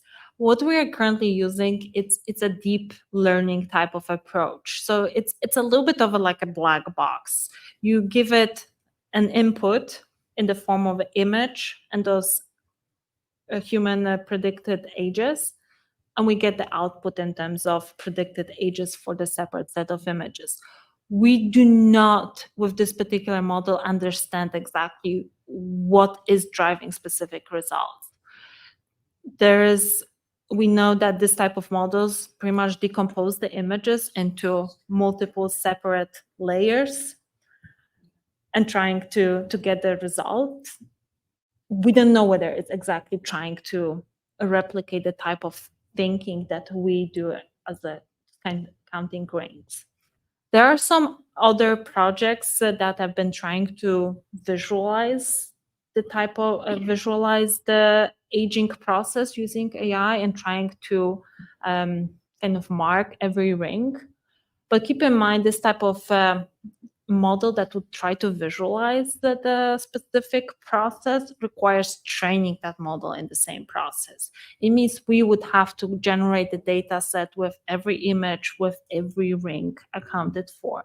And this would be also very difficult because when you think about the autoliths, when we have a human reader trying to age autolit, they can rotate those autoliths, they can kind of try, they normally don't just look at this image from the surface to get that. So if they wanted to really clearly mark every single ring, that would be pretty difficult process. This has been tried, but mostly on the fish that don't have such a long lifespan. Pacific halibut is living pretty long, so sometimes it's, as I said, we have otoliths up to 55 years old. This would require a lot of training data and a lot of additional efforts at this. We don't have resources, first of all, to even start this type of project. And it's really uncertain whether this would bring a better result. Maybe besides just bringing maybe a little bit more of a confidence of trying to verify what is it actually doing in order to get those results. Does it matter which otolith you use? Do both otoliths tell you the same thing? Are they identical? And is there other data that's entered into this besides just the camera look, like length, weight, sex, that you might gather at an otolith taking? So the current model runs the, sorry, we'll come back to your question. So for this question, we are currently using only the image for prediction. As I mentioned in one of the bullet points there, we are trying to look into using additional variables as a part of the prediction process, but we also need to be a little bit careful because we don't want to confound the results. So if we don't want to kind of bring in the bias, if we use specifically for length, if we use the length and the length is changing over time, if we train the model on one specific, on the images and lengths from a specific period, if the length at age is changing over time, the model would not perform well. So we want to have something that is really consistent, hopefully consistent over time. So that's one part of the question. And then the other question, so the specific image always will, the AI results for a specific image will always yield the same result based on how it was trained. It might change with the different rounds of the model. So if you train a new model, the same image might bring a different result. We are currently planning to test as well, doing a little bit exploratory work on just taking multiple images of the same otolith and to see whether they will yield the same results. So that I don't have a result on that yet, but we'll be trying to just to see whether things like, rotating, shifting the otolith in the image, changing a little bit of light, how that affects the results. So that's something that we're looking whether this is something that is potentially influencing the results. So, yeah. Yeah, do you have any theories as to why the model is under predicting age at anything over 15 years? My guess for now is that it is just because we have just much less otoliths and for used for training for that older age categories. What we are trying to do now is to supplement the model with more or targeting the older ages for taking images so that we can feed the model with images of the older fish and try to make the distribution of the age categories in the training model a little bit more even to see whether that would improve the estimates of the older fish. At the moment, just training the model on majority of the younger fish seem to be driving the results lower. So you're not, excuse me, you're not really worried. Like, it just seems like it's not over or under. It's always under predicting pretty much every one of those dots. So if you look at this image here, the blue line is the trend line. So actually the trend line suggests that it's over predicting at the younger ages. So it is it's skewing the results a little bit. And we expect it's mainly driven by just the older age categories driving it down. So what we will be trying to do is just to try to have more uniform distribution of age categories in the training model. But again, it's really hard to say because it is this kind of deep learning model where we don't see specific kind of process for getting the individual ages. We are just analyzing the results that come in out of the model. You mentioned that the program might be looking at more than just the rings. Are there other physical characteristics of the otoliths that we know it could be looking at to determine age, or is that kind of part of the black box where we don't really know exactly what's driving the answer? Thanks. So if you talk with our expert readers, and we have some very experienced readers at the IPHC with tens of years of experience, they will tell you, depending on the area, the otoliths look a little bit different, and the edge ring will look a little bit different depending on the season. If it's early in the season, they will count it versus later. So there are these minor differences that are very subtle, but they are visible to experienced readers. And this gives us an opportunity to account for that in a little bit more consistent way.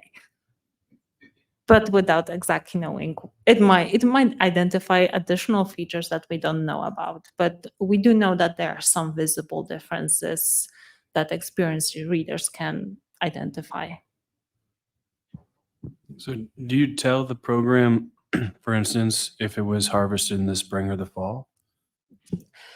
So at the moment, no, but we are planning to, as I said, use that auxiliary data and try to see whether this would improve the model. We are trying to see whether exactly accounting for maybe trying to, if it's early in the season versus later, it might be driving a little bit of a kind of just might adjust the results just minimally so that it gets assigned when the results are rounded to age categories more accurately. But this has not been tested yet. So, so AI or machine learning, didn't you just say that maybe the program could identify things that humans haven't identified yet? But that seems contradictory because it will only identify, you got to put the input into the machine. It's just a dumb thing. It's not really intelligent at all, right? It's just got a massive ability to compute things. So you just got a dumb year counter until you tell it to look at the edges, or you tell it that, well, so how is AI going to take over the world and ruin us if it's so stupid? Well, not this AI. This AI is not taking over the world, that's for sure.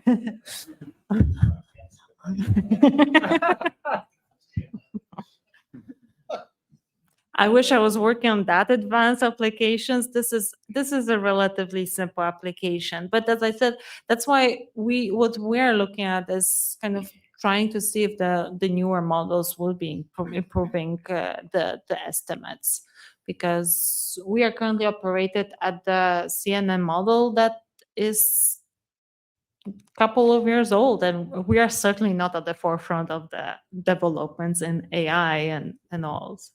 But we're just trying to see whether this type of application could yield the results that are sufficient for things like stock assessment.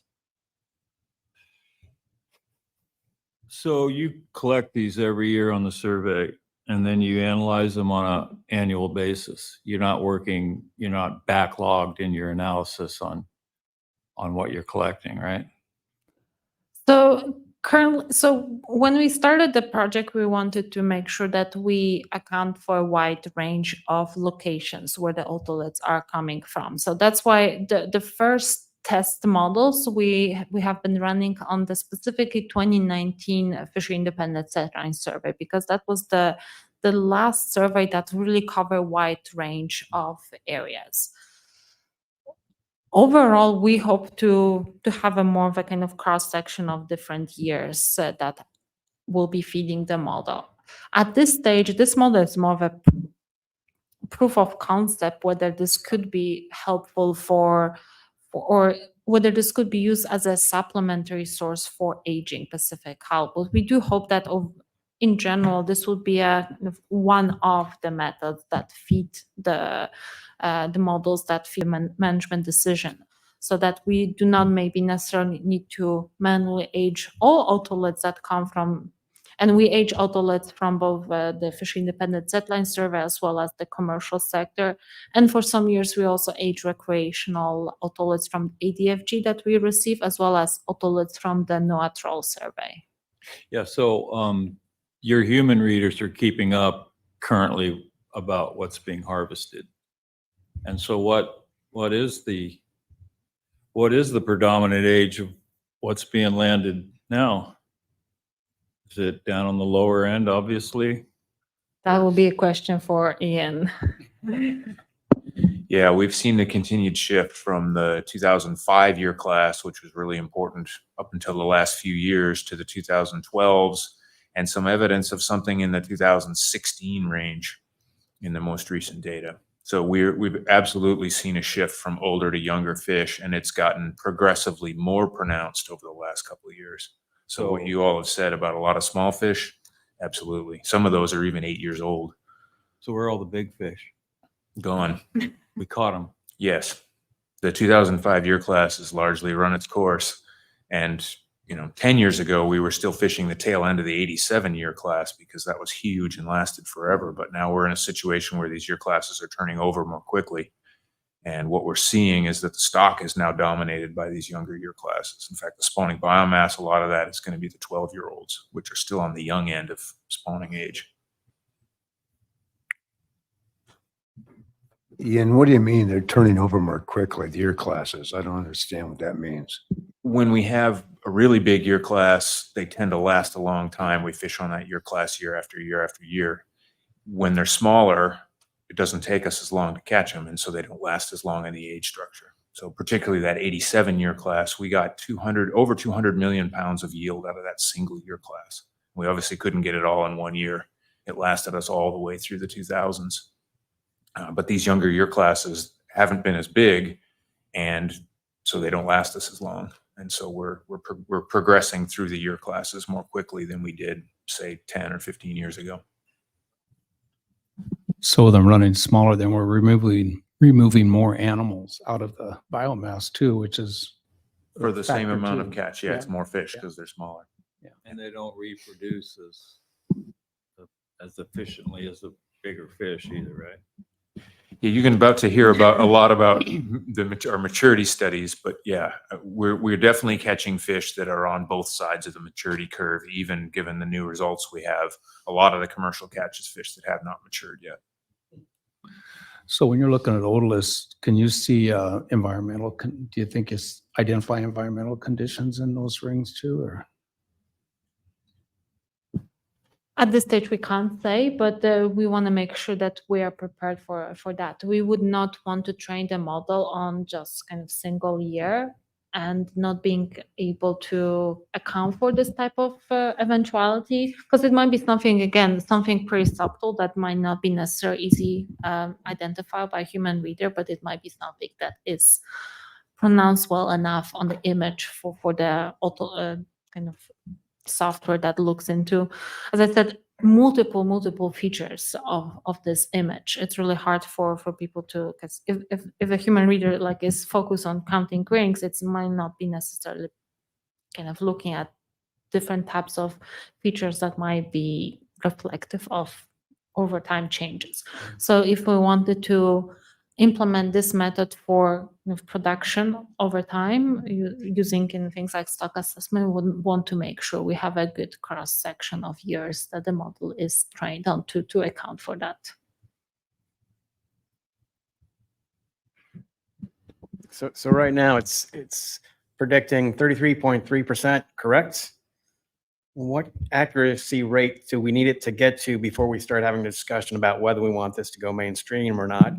And then my other question is, how much space does 1.5 million otolith take up exactly? I can start with the archive question. We have about 500 to 600 boxes. We use there's a archival facility in Seattle that we use to store boxes of our otoliths, and I think it's about 600 kind of regular storage boxes that we have all the otoliths from since 1923. But in terms of the accuracy required for stock assessment, do you want to take that one? Yeah, it's not necessarily a binary cutoff where we get to some point and say, okay, now it's good enough. It's really a cost benefit trade-off. If we have a lot more ages and they're not quite as accurate, we can still generate the same amount of information.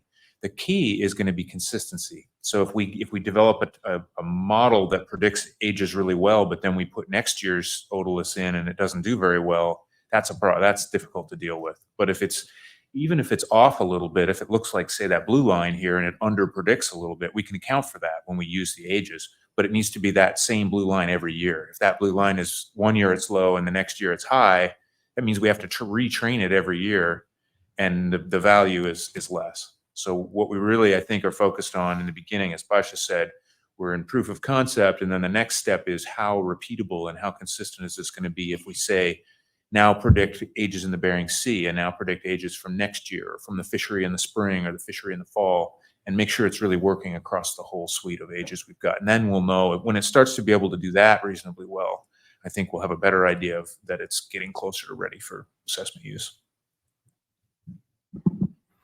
Is there a way to ask it to stop learning if you ever get it to the point that the results are acceptable, you can rely on this, you start relying on it, and all of a sudden it's like, no, I want to do it this way now. Like, that would obviously be a big downfall. Is there a way to lock it? So the model itself includes multiple parameters, and if you get to more of the technical details, the model runs a little bit more like iterations. Each time it retrains the model, and so what it uses, it trains the model on what is called the training set, and then it's using the verification set to check whether there was an improvement.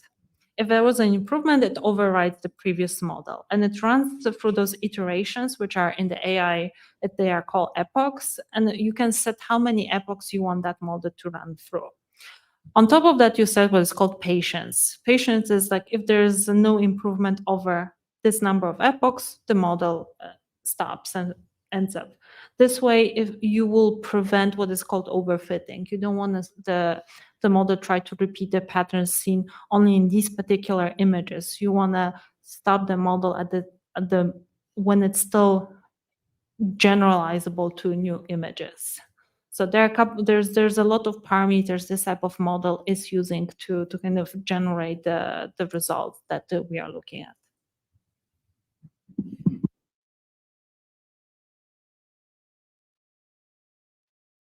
I guess I'm listening to this. I think maybe it's part of us being older too. I think, Steve. How much trust do we put in it? I put more trust in people, I think, than I do in a computer. So, but I think what I'm understanding, it really comes down to also the person that is developing it. And then there's got to be a consistency factor in there and everything too, I think. But as I said, how I see this project it's being really circular in a way that there's always we would not eliminate that human verification component. There's always somebody that is verifying those results and making sure that we don't suddenly feed the model with something that is completely blow out of proportion because there are changes we did not account for. We want to be adaptive in terms of changing. And we see that with the manual aging too. There are things that suddenly things don't necessarily match the pattern, and the stock assessment says this age category should be more populism versus this one is just underrepresented. And why is that? Is that because we accounted in the stock assessment maybe inaccurately for that, or maybe there were some errors that have been consistently applied in the aging. So that's why we have that even for the manual aging, we have that quality control component there, where we have some autolots reread again, or sometimes reread by other person, just to make sure that we can arrive at the best results, verifying from multiple angles.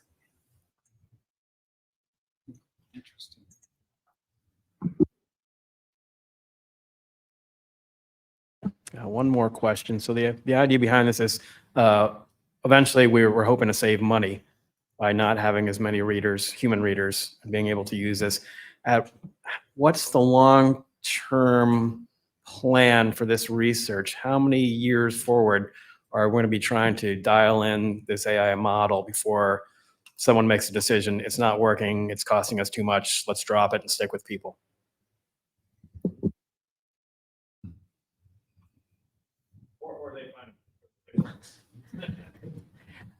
Again, I think that really depends on that cost benefit analysis that we would have to conduct. It's really about how many autolists the human readers can read versus how many the AI model can read, how close it can get versus how accurate we can get with the human read. But keep in mind, I think the biggest component when you think about the manual aging is the training process. It's a very long process to get to the level of skills that we currently apply for aging, right? So we do need to make sure that we have some alternatives that we can apply, at least as a supplementary source of information for feeding the other IPHC research projects. So I know this not fully answers your questions. So we're going to be trying. It's work in progress. We're going to be trying to make this work for a while then. Perfect. Okay.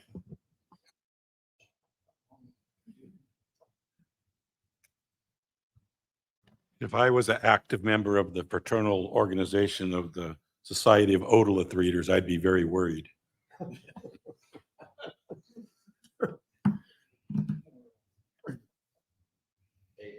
didn't say that just for the record.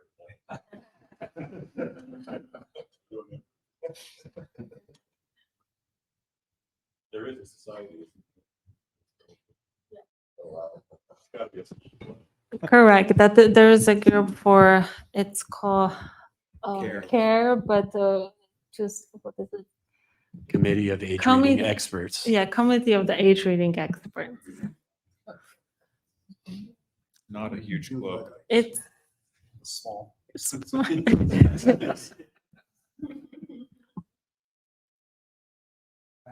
Where are they? These bone readers. Right next door here. So this is the group that consists of experts from various agencies. They meet every 2 or 4 years, and these include experts from IPHC, where our age readers are members of CARE, as well as NOAA Fisheries, DFO, and other agencies that do conduct the aging of various species of fish.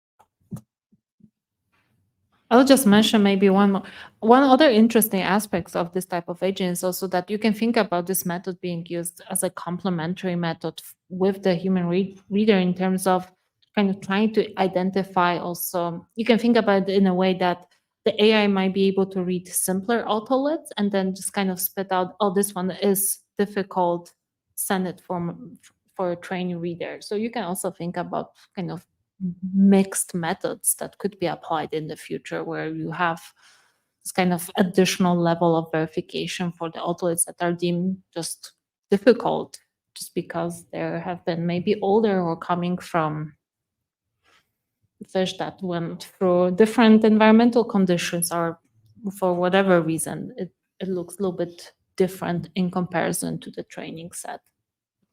That sparked a question for me. What is the actual human component of preparing the Occolith to actually be read, and how much time, energy, expense is to get that component ready for the AI to do their magic, opposed to the cost and component of just the human doing it?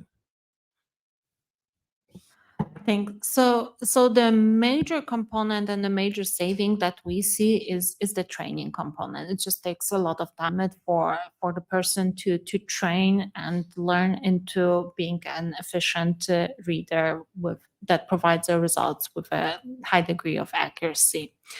In terms of more of a kind of ongoing logistics and savings, it is quite of a process because for the current model, we still do need to prepare those otoliths. As I said, those otoliths are sections, so they need to be transferred. They are sections, so broken in half, then put in the oven for baking. And so there's a lot of logistics involved. But as I mentioned, we are trying to conduct also a cost-benefit analysis of comparing how accurate would be the model if we use just unprocessed otoliths. So we're going to take pictures of unprocessed otolith, then process it, take a picture of a processed otolith, age it manually, and see whether if we just took that unprocessed images, whether it yields similar results. And this would, if that's the case, if the results are comparable, that would give us additional substantial saving in time and effort and resultingly money. I apologize. You probably have talked about this in the past. I just can't remember. Are there any other groups that are looking at using AI for otolith reading, or is IPHC the first? So as I mentioned, this project heavily relies on the approach that has been applied previously to 3 other species. And this is a project called Deep Otolith, and that this project has been conducted between universities in Norway and Greece. And they have been applying this approach to species such as red mullet, Greenland halibut, and salmon.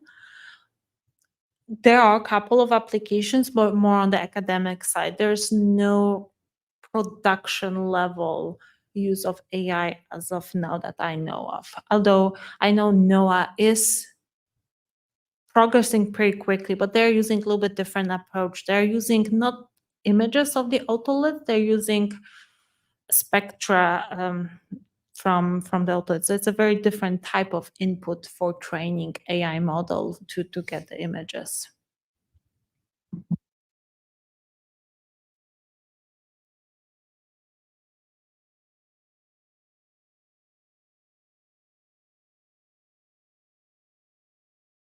Any last questions for Basha? Thank you very much. It was stimulated a lot of discussion. It was good. Appreciate it. Okay, well, with that, then I think I'll pass to Giuseppe, and you can jump into the biological and ecosystem science projects. Great, thanks, Dave. If we can have the research presentation on screen, and if I could be made presenter as well.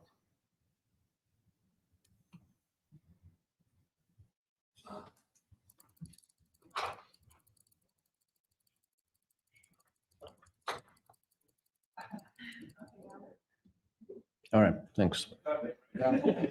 Okay. Yeah, that was a lot of stuff we covered in record time. Anyway, we're happy to provide you an update on several of the biological activities that we've been conducting. So let me just start with a little reminder of where the input from the Research Advisory Board fits in. So, in fact, in this, I don't know. I don't know if you can see the cursor. No, the cursor doesn't move. But that purple box, IPHC subsidiary bodies, those are actually referring to the Research Advisory Board. So this panel, this board, and also the Scientific Review Board. We meet with the Research Advisory Board, as you know, once a year. We meet with the Scientific Review Board twice a year, in June and in September. And those two boards serve different purposes. The beauty, or what we like about this board, is that it provides pretty unique input, more direct input from the fishing grounds, from activities that are essential for us, inputs and ideas that are slightly different from the other board, the Scientific Review Board. That goes really into details of our scientific activities, more on the technical side.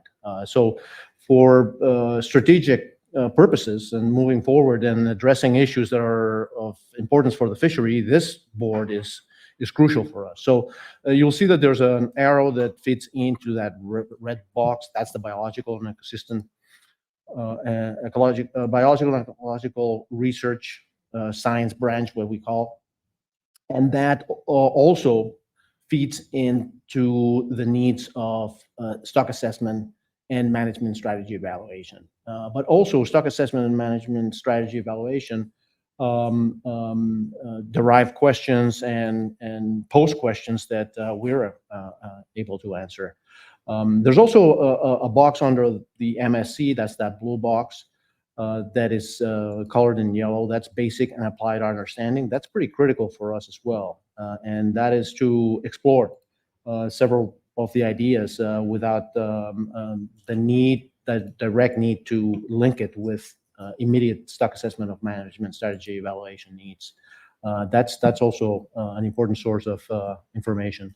So what the biological ecosystem science branch does, and our program does, fits into the 5-year program of integrated research and monitoring that Dave alluded to earlier, and that Basha just presented some of the results. But within this 5-year program that is now in its second half already, we're contemplating work in 5 main areas, and that's what we're going to be presenting to you today. So those 5 areas are migration and population dynamics.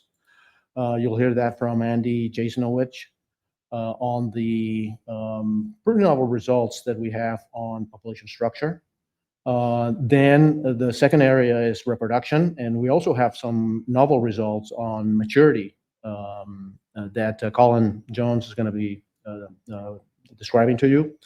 We have a third area that is potentially important, growth, but we're not going to be able to provide any updates now. We're in the process of really coming up with ideas to assess, the longstanding issue with historical changes in size and age. Even though, we're seeing some trends changing recently, and Ian can speak better to that than me. But overall, we've seen since the 1990s a decline until the mid-2010s, stabilization of those size and ages. But we've seen some of the younger year classes increasing size and age again.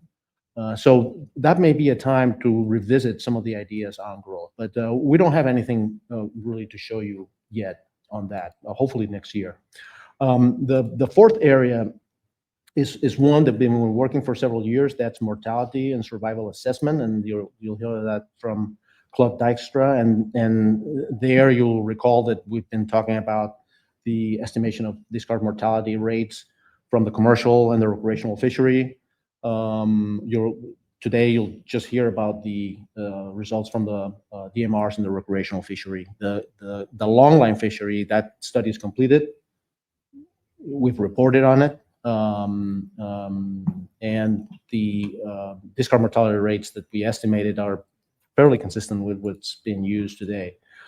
No major changes there. But the recreational DMRs is, as you'll hear from Claude, is substantially lower than we thought it was. And then lastly, that's a new research area. That's the one that we call fishing technology. That's relatively new. We started in 2022. You'll hear also from Claude about two different aspects. One on whale depredation strategies, and the other one on some hook modification studies that I think that Al is very familiar with, because that research was done on his boat. So let's start with the first area. So we're going to cover 4 of the 5, and we're going to start with migration and population dynamics. And this slide is just to, this introductory slides are busy. I understand that, but I just want to highlight in red the aspects that we're going to be covering today. So what you'll hear just in a couple of seconds from Andy is our current work on establishing a baseline of genetic diversity to delineate at a fine scale the structure of the Pacific halibut population. And I think we have some preliminary results that point to a definite conclusion. Why this is important? Well, it's important to determine whether there's a need for separate assessment for certain components of their stock or not. And if so, that could lead into a potential revision of structure of future stock assessments. But you'll hear the conclusion from Andy. So, Andy, you're welcome to pass this, come here, or I can pass the slides from you, for you, whatever you want. Yep. Okay.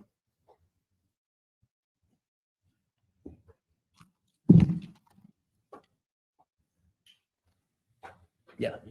Yeah. Go ahead. Great. Yeah. Just you advance. Okay, thanks, Giuseppe. So yeah, like Giuseppe mentioned, I just prepared a few slides as an update on our population genomics research that's really aimed at evaluating population structure of halibut in IPHC convention waters. And I thought today I'd start with a little bit of background and then go into kind of our study design, and then some of the main findings of this work. So results from previous genetic studies have suggested that there may be the potential for genetic differences to exist between Pacific halibut that reside in the Aleutian Islands and other areas of within convention waters. And this is thought to largely be due to various oceanographic features in the Aleutian Islands and Bering Sea that may restrict gene flow or movement between these areas, particularly deep ocean passes and the currents in those areas.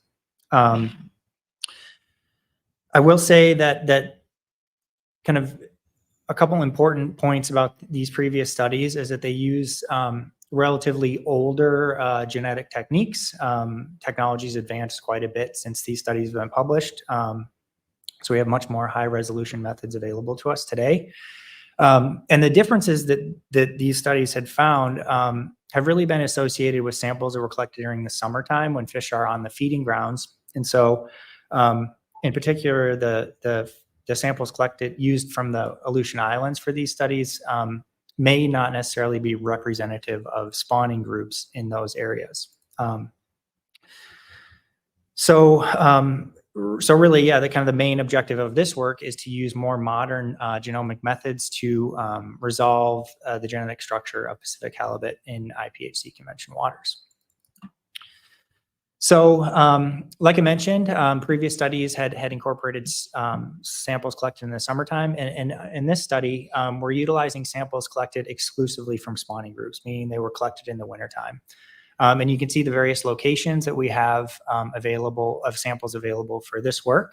They were collected from 5 different geographic areas: the British Columbia, central Gulf of Alaska, the Bering Sea, and then the central and western Aleutian Islands. And these samples were collected over a fairly broad time frame between the years of 1999 and 2020. So not only can we make spatial comparisons, but we can make temporal comparisons as well. I guess, yeah, just make a quick mention that this funding for this project was provided in part by the North Pacific Research Board, so we're very grateful for that. And the method that we're utilizing to generate the raw data for this project is called low coverage whole genome resequencing. And this is a very high resolution method that essentially allows us to sample every single base pair of an individual's genome. And really the main application of this data set is to establish a baseline of genetic diversity for spawning groups of Pacific halibut in convention waters. And being that this is a genomic approach, we can also use this data set to identify potential local and or environmental adaptations.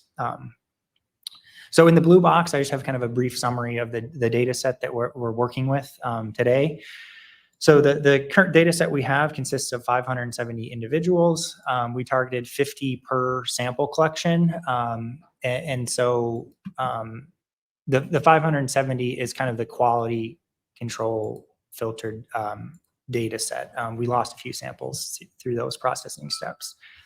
This data was generated over 3 different sequencing runs, and we've identified about 10.3 million SNPs or mutations in autosomal regions of the halibut genome. 4.8 million of those SNPs have an allele frequency of at least 5%.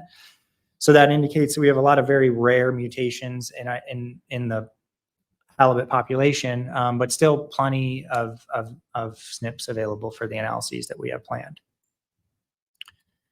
So as far as population structure is concerned, one of the first things we did with this data set was conduct principal components analysis, or PCA for short.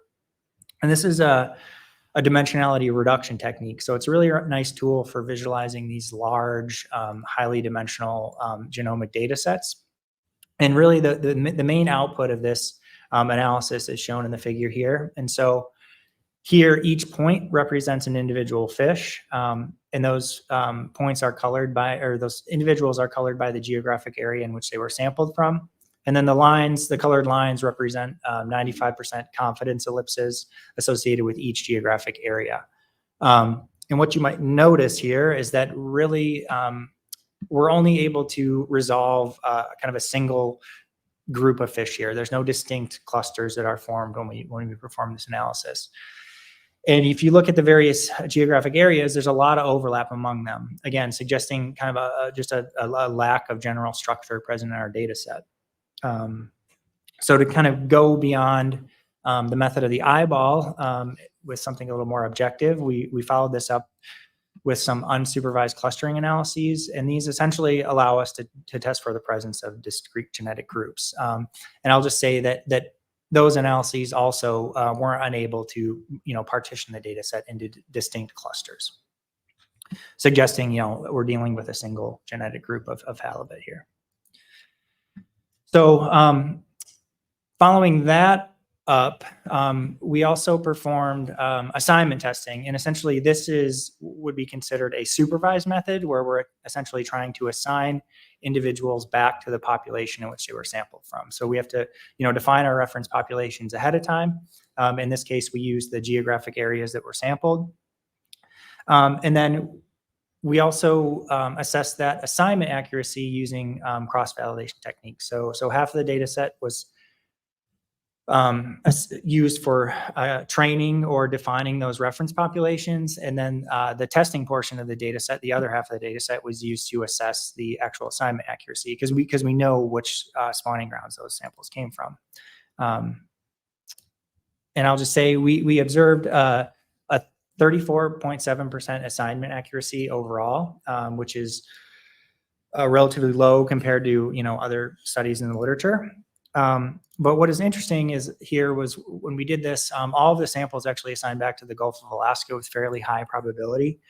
And I guess the way to think about this is if you our unsupervised clustering analysis in the PCA certainly support the existence of a single genetic group of fish. And when we partitioned our data set into that training and test split, if you recall, the Gulf of Alaska was the most extensively sampled area. That area was sampled in 4 different years. So we had the largest number of samples associated with that area. And so if you think there's a single genetic group of halibut in convention waters, the allele frequency estimates associated with the Gulf of Alaska were probably most accurate and representative of the stock as a whole. And so when we perform these tests, that area captures a lot of those, it captures all of those individuals. But again, this is sort of subject to how you partition those training and test splits. And this is something we're looking into at the moment to see, how that might change as we, go about different partitioning schemes. Can I stop you for just a second? Yeah. This is a lot to take in. Sure. For me. So my question is, because you sampled these fish from different areas, they move around. Isn't that a lot of why you can't define a particular group? Because they're moving around. Yeah, certainly. Certainly. And I mean, I guess the way the sampling was done for this project is it was done, during special winter charters, when fish are known to be on the spawning grounds. And if you think there's some kind of, I guess that's key, because if there's some kind of like in salmon, they go back to the same place and spawn every year, right? So you get this kind of really clear sort of genetic structure that forms. And I think the point here is that they do move around, and there's probably not that spawning site fidelity for Pacific halibut. So therefore, we're not actually seeing that structure here. So that's, I guess kind of the interpretation of why we might not be picking up structure. Like they are moving, and yeah, they're not like very, using the same spawning grounds year after year.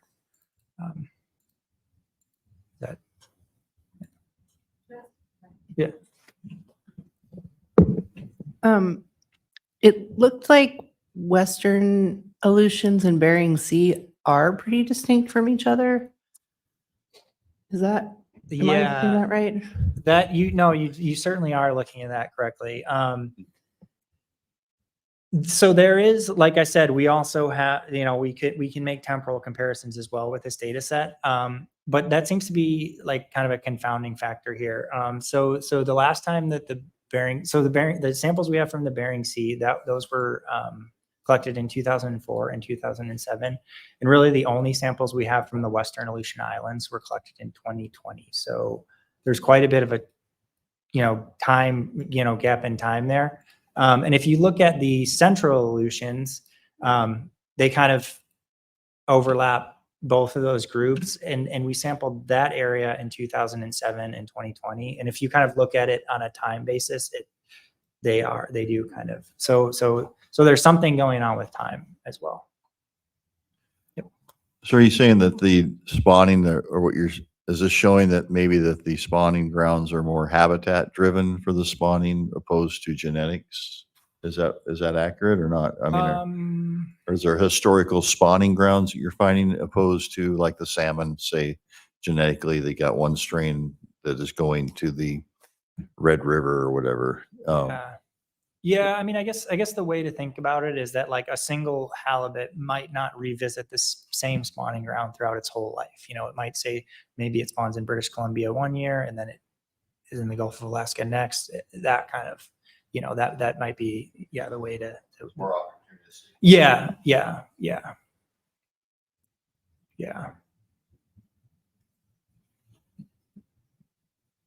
All right.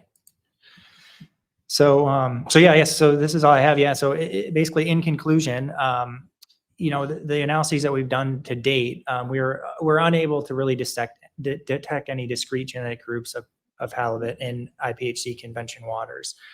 And the lack of structure that we do observe, I think really limits our ability to actually assign individuals back to the location in which they were sampled or those, a specific spawning group. And again, this is probably due to considerable gene flow among areas. They move along. We all know that they're capable of long distance movements throughout their life history. This is supported by tagging data and some larval advection modeling work that has demonstrated there's the potential for lots of larval exchange between the Gulf of Alaska and Bering Sea. So they're moving around at all stages of their life history. But potentially the most kind of key point here is the results that we're seeing are consistent with current IPHC assessment practices that really models the stock as a single coastwide unit. So yeah. So I thought that I heard that California halibut look different than the rest of the Pacific halibut, and they were a distinct, genetic pool or subspecies or whatever. I guess, so you're talking Pacific halibut that are caught in California? Because there is another species of halibut called California halibut. But yeah. I obviously don't know what I'm talking about. I'm asking the questions. But well, in any case, yeah. I mean, really, the samples, the furthest south we go for the sampling for this project is British Columbia. So we don't really actually know anything about fish in 2A from, I guess, winter collected samples. So that's another, I guess, something to keep in mind when, thinking about these results as well. We can go back to that map if. I heard it here. I know you guys are the experts, right? But yeah, so I mean, yeah. Yeah, I know. Yeah. So you guys were thinking that Western Aleutian stock might be different, but you're not thinking that now, or what? Yeah, well, I mean, yeah, these results definitely certainly don't support that. Basically, these results don't support that there's a separate genetic component of the stock out there. Previous work, so that's where those summer samples came into play with previous studies. Those samples were collected in the summertime. The previous work that's been done, but I think we talked about this a couple years ago. Al and I did. I think, are we saying that if you sample the fish in 2A, say off of the Coos Bay area, is that going to genetically come back to your Aleutian Island or your Gulf of Alaska halibut, or are they their own little separate DNA pool? I mean, yeah, that's a great question. We don't have samples from spawning fish down there, so we can't really say that. Can't really say anything about that. But I would suspect, given kind of what the tagging data shows and other life history traits, it would be surprising if we found those fish to be genetically different.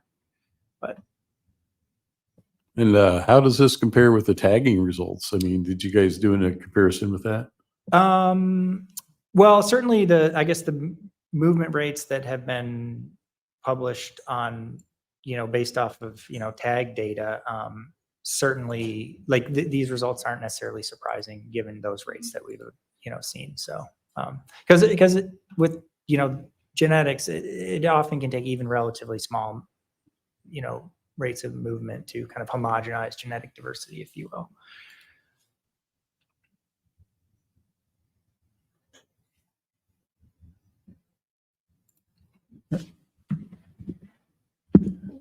So you had already mentioned it, that before the understanding was that the far off Aleutians, area 4B, was its own distinct group, and now this is saying no, they could be from anywhere. Was this now known research going to have an effect on the idea of the regions? Yeah, that's a good question. I don't know. Maybe, if Ian might want to speak to that, but Yeah, I would say no. Based on all the tagging, we still understand that 4B is kind of doing its own thing out there. What we were really wondering was, is this like separate salmon runs? If you wipe the salmon out of one stream, they may or may not come back. If this is basically, these are all sort of tributaries of the same stream. They're all related. We're seeing genetic flow back and forth. We don't know for sure whether it's at the youngest life stages or adults. The tagging data suggests that 4B is still pretty isolated. So treating it as its own biological region, I mean, the sex ratios are different out there. The growth rates are different. The fish live a really long time. There are a lot of reasons why that's worth thinking of as a functional separate biological region. We don't assert at all that the biological regions are necessarily separate populations. They're just areas with similar characteristics. And the idea behind the biological regions is that we want to make sure we have some spawning biomass across all those regions, because we don't know on a year-to-year basis which ones are going to be the most important. But what this tells us is that they're all contributing to the overall stock. There's not just like this one isolated component. I think it's also worth recognizing that Lando was the one who got us out there in the winter of 2020 to get the last of the really important samples. The hypothesis, the idea was that Amchitka Pass was a real biological divide, and we do see some evidence of that in some other species, and we really needed samples on both sides of the pass during the spawning season to conclusively answer this question. And we hadn't been able to do it, and somebody volunteered. Lando did it.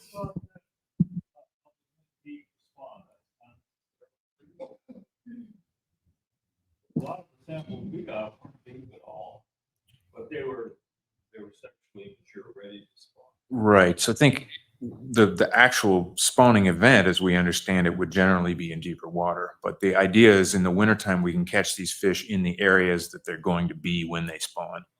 So we know from satellite tagging, we know some of these fish might go 1,000 miles from their summertime to their wintertime grounds. And so if we sample them in summer, somebody made the question of how do you know where they've been? Well, we don't. But in the winter, at least we know they're in the right general area for spawning. So it seems like when determining if we're working with different species, I don't know if that's the right word, but you're looking at minor allele frequency, is that right? Or variation? Yeah. Yeah, I mean, so the whole, like these genetic analyses are based off of like, mutation frequencies, right? So, which you measure from like sequencing the DNA, but, and from that you can sort of, I guess, based on, the frequencies of mutations of an individual, you can sort of compare that to the frequencies of the mutations against a population and determine if they kind of belong in that population or not, I guess. I guess the genetic stuff, think about it, it's not so much like a direct measurement of movement that you would obtain from, say, like tagging, like marking and recapturing an individual. It's more indirect. Okay. Yeah. So the question I have is, how long does it take for those variations to develop that would determine that something is a different species? Like, it probably takes a while. Oh yeah, certainly. So we could still have had an event or something, and we're starting to notice differences between these populations, but maybe we haven't seen the results in the diversity you're talking about. And with like, the genetic stuff, it's really like you get, think more like evolutionary timescales, right? So potentially longer than our lifetimes and things like that. So that's another kind of key thing here. So what kind of characteristics are we talking about with these different sort of genetic pools, if they are in fact different? Well, I mean, I guess, the results here, it seems that we're dealing with, kind of a single pool, and that's really going to likely be due to just how much they move around throughout their lives, So, it's certainly a single genetic pool, at least based off of the analysis of these samples.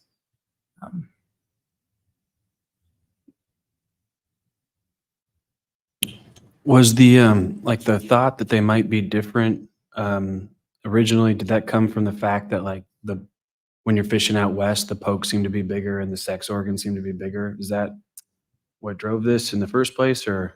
Yeah, I mean, that's part of the rationale for, taking this on.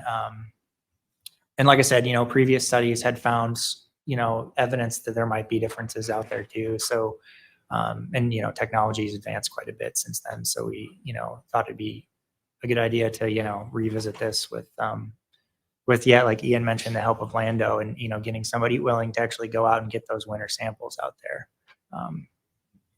And so that kind of enabled us to really take this on.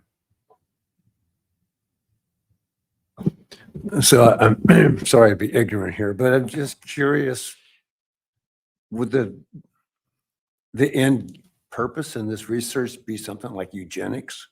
Oh, no, I would say no.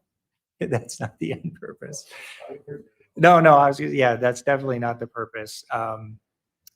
But yeah, I mean, essentially, like the point of this was to see if we could, leverage kind of, could we pick up on different genetic signatures amongst these areas to, potentially make a justification for, managing distinct components of the stock separate from one another, rather than a single coastwide stock. Well, there's managing, but then I suppose just like in agriculture, there's enhancement too. Yeah. So I don't know if that's a real thing or just credited science or, what, we're getting into. Yeah. I was just wondering what's the purpose, first of all, if there were genetic differences, different pools, what would you do about it? Would you protect one or take a certain pool and introduce them to another area? Or, what possibilities that might open up? Oh yeah. Well, essentially you could just, you could, have better knowledge of like, like for instance, you wouldn't, if there was a separate genetic pool, you wouldn't want to harvest those all the way down, right? You want to kind of maintain that diversity for the, long-term, benefit of the population, right? And that's really the core of it. But yeah, we don't seem to be seeing that here. We're not seeing that here. Yeah, Steve, I think there was some years ago, there was that whole talk about the Aleutians being a separate stock. And I think that was partially political too, because Clem Tillion's gone now, but he was really hammering that home because he was part of the ADAC thing. And they wanted to, he kept saying, well, it's a separate stock, so we need to have our own allocation out here that's separate from whatever's going on elsewhere. So I think it was part of that too at that time, but got to kind of sort through the weeds and find all the players in there a lot of times. Just like that spawning area in the Bering Sea, most people thought that was off limits to fishing in general.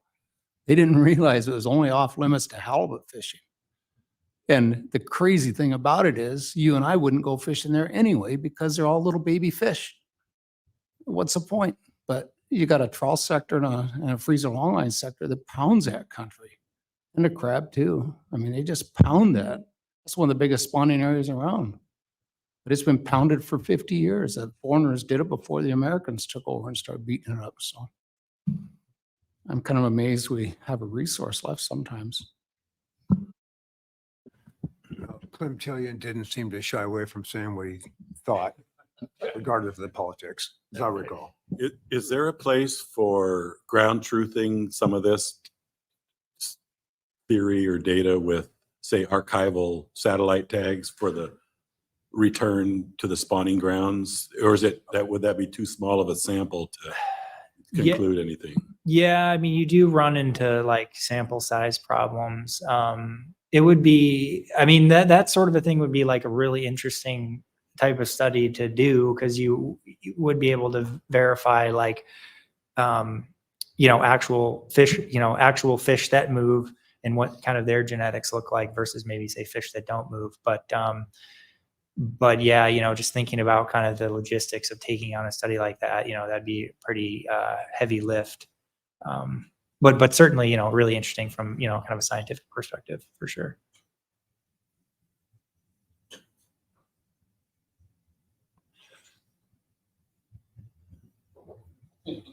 Yeah. All right. Thanks, Andy. Probably the only thing that would add to what Andy had said is that, after extensive tagging from the commission, and, the wire tags were used about 100 years ago, and we probably deployed about close to 500 satellite tags over the last probably 20 years or so. Our understanding of the ability of Pacific halibut to go back to the same spawning ground is no. We do not really have evidence for that spawning site fidelity. So basically, we don't know whether Pacific halibut, as Andy was saying, whether they actually go to the same spawning ground every time.